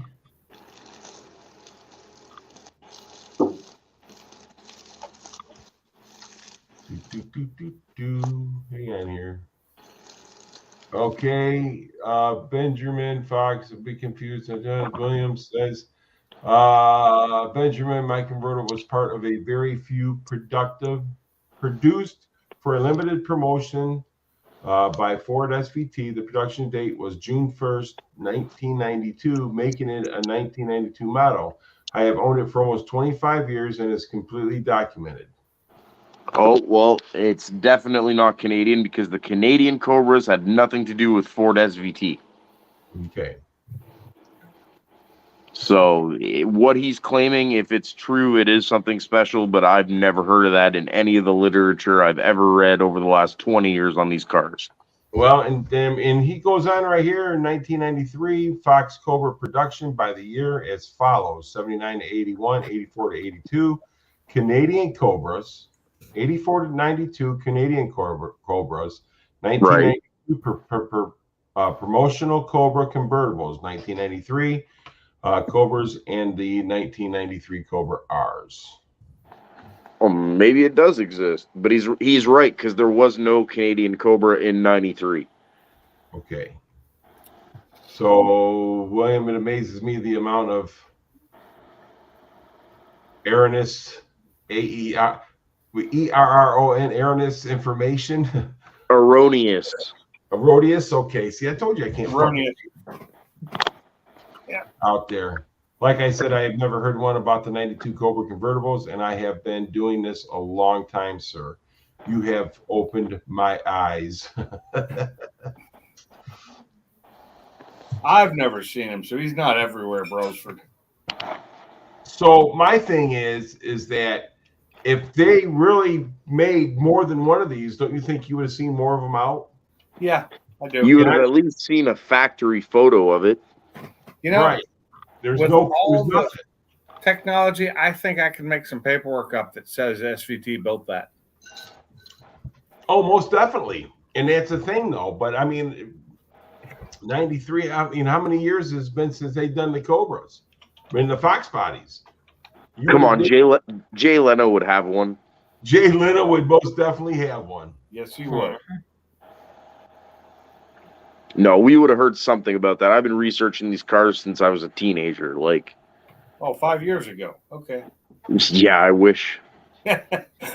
Maybe mentally, not physically. Well, I mean, don't get me wrong. He made it look like he turned it into a nice car. It is a nice car. I mean, it's a convertible, but it's a nice car.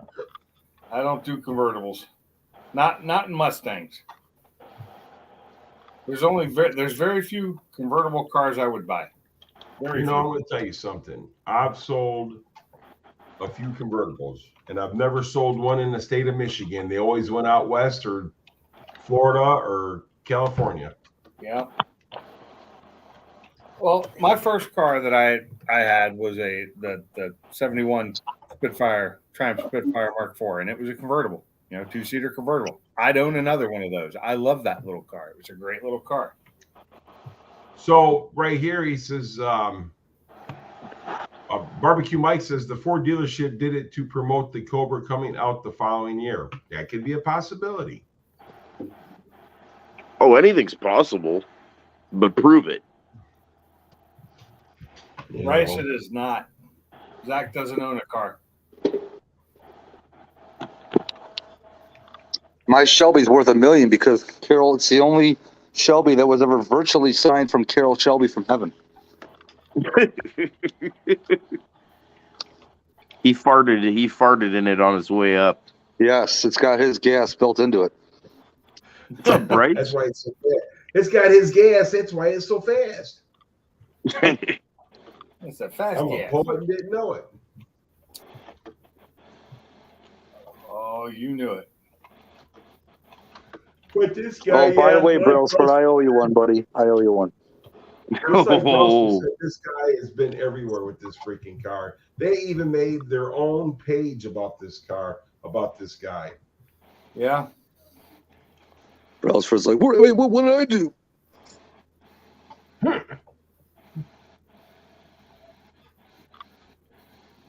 It has the original air in the spare tire. It doesn't.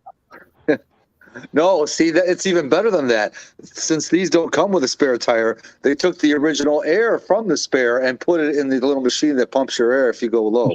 Dude, I'm going to tell you something. You know, the tire on the Mach 1 still up. Still on air, you said?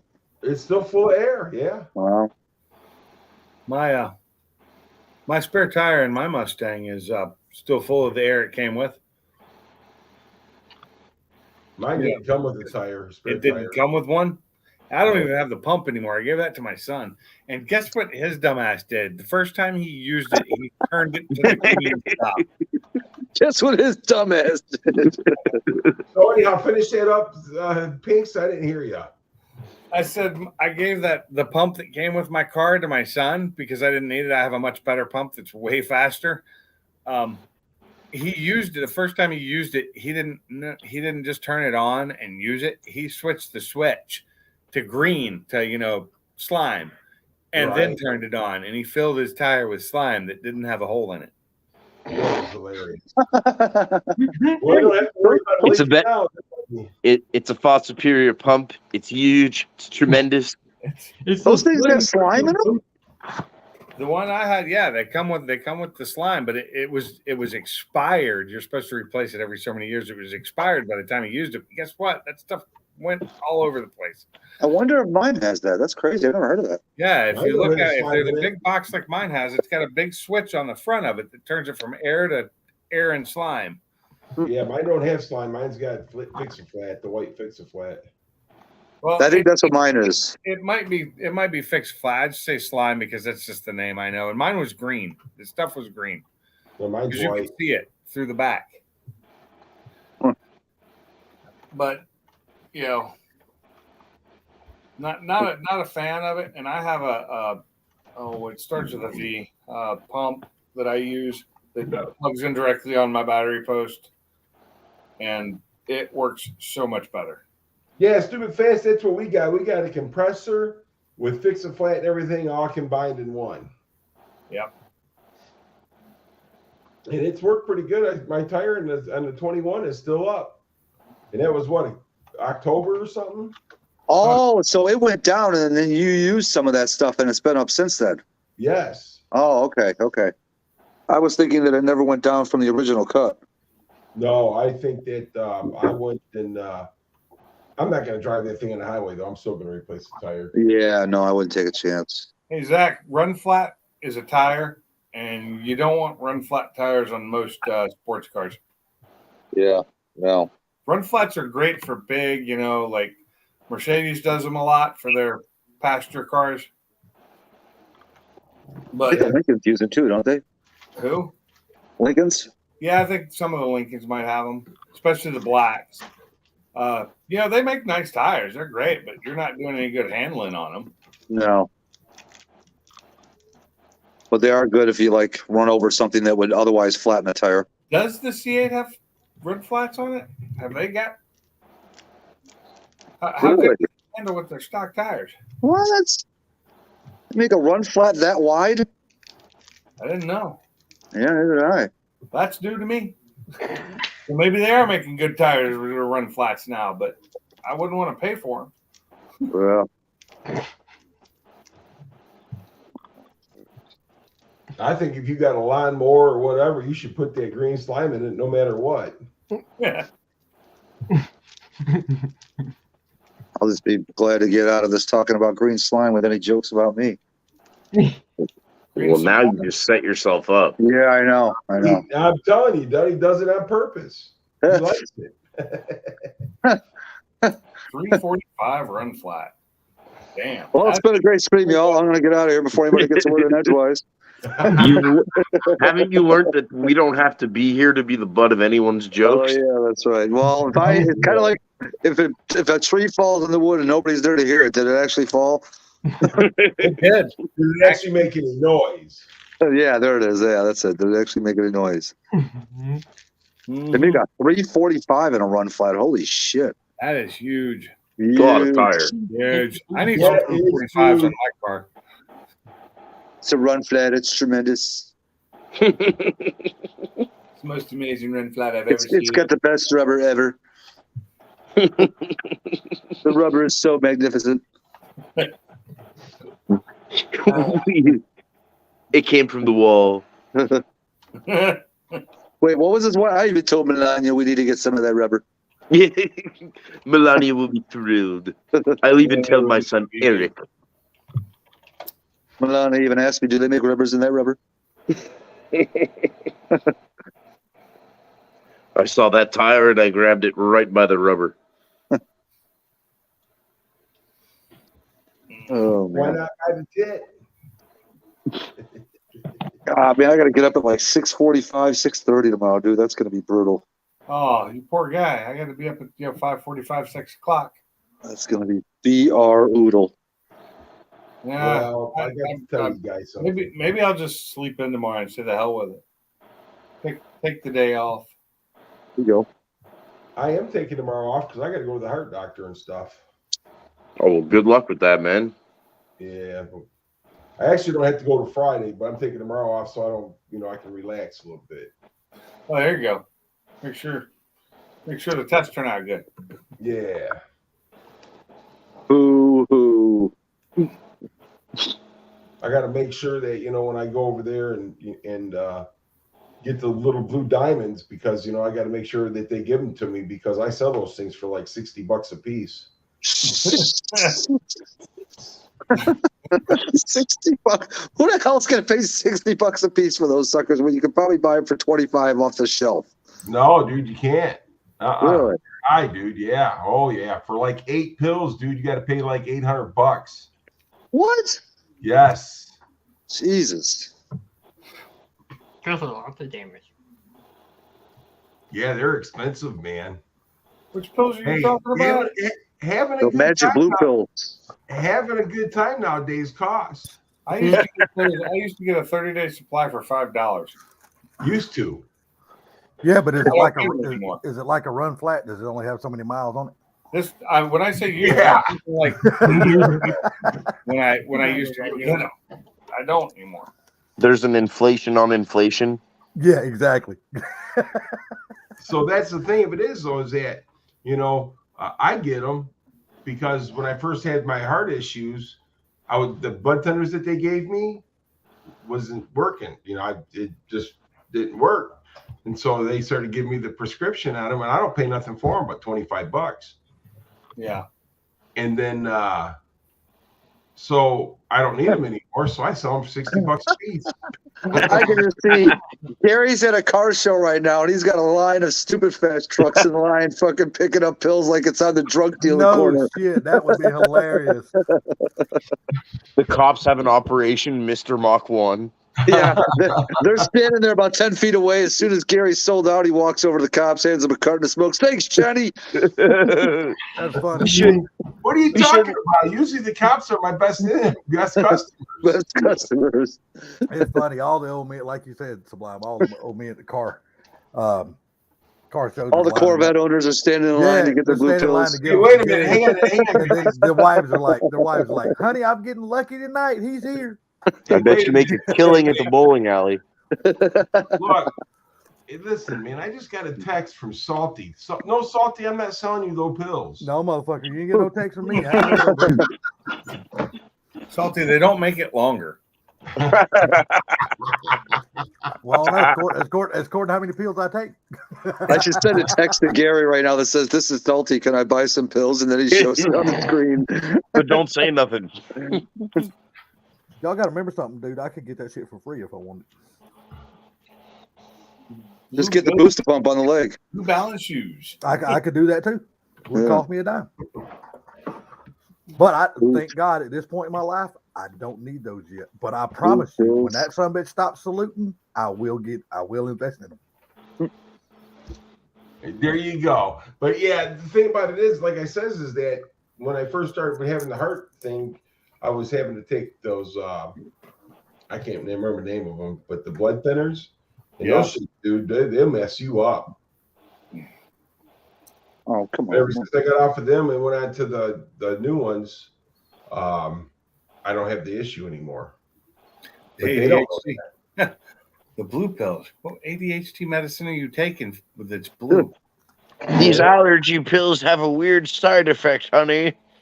Well, when they created Viagra, it was made. They were making it as a heart medication, and they realized the side effect it had. Right. So my dad, he had them, and my mom got mad at him one time, and she went and took 2 of them and smashed them up and put them in his potatoes, his mashed potatoes. And she got mad because it didn't do nothing for him. I bet she was happy. I bet she was happy after you ate those mashed potatoes, though, wasn't she? No, it didn't help him any. I hope he didn't slip his dinner to the dog. I was already humping my leg. Damn it. Honey, the dog won't stop humping the couch. What the hell's going on here? Dog really liked your potatoes tonight.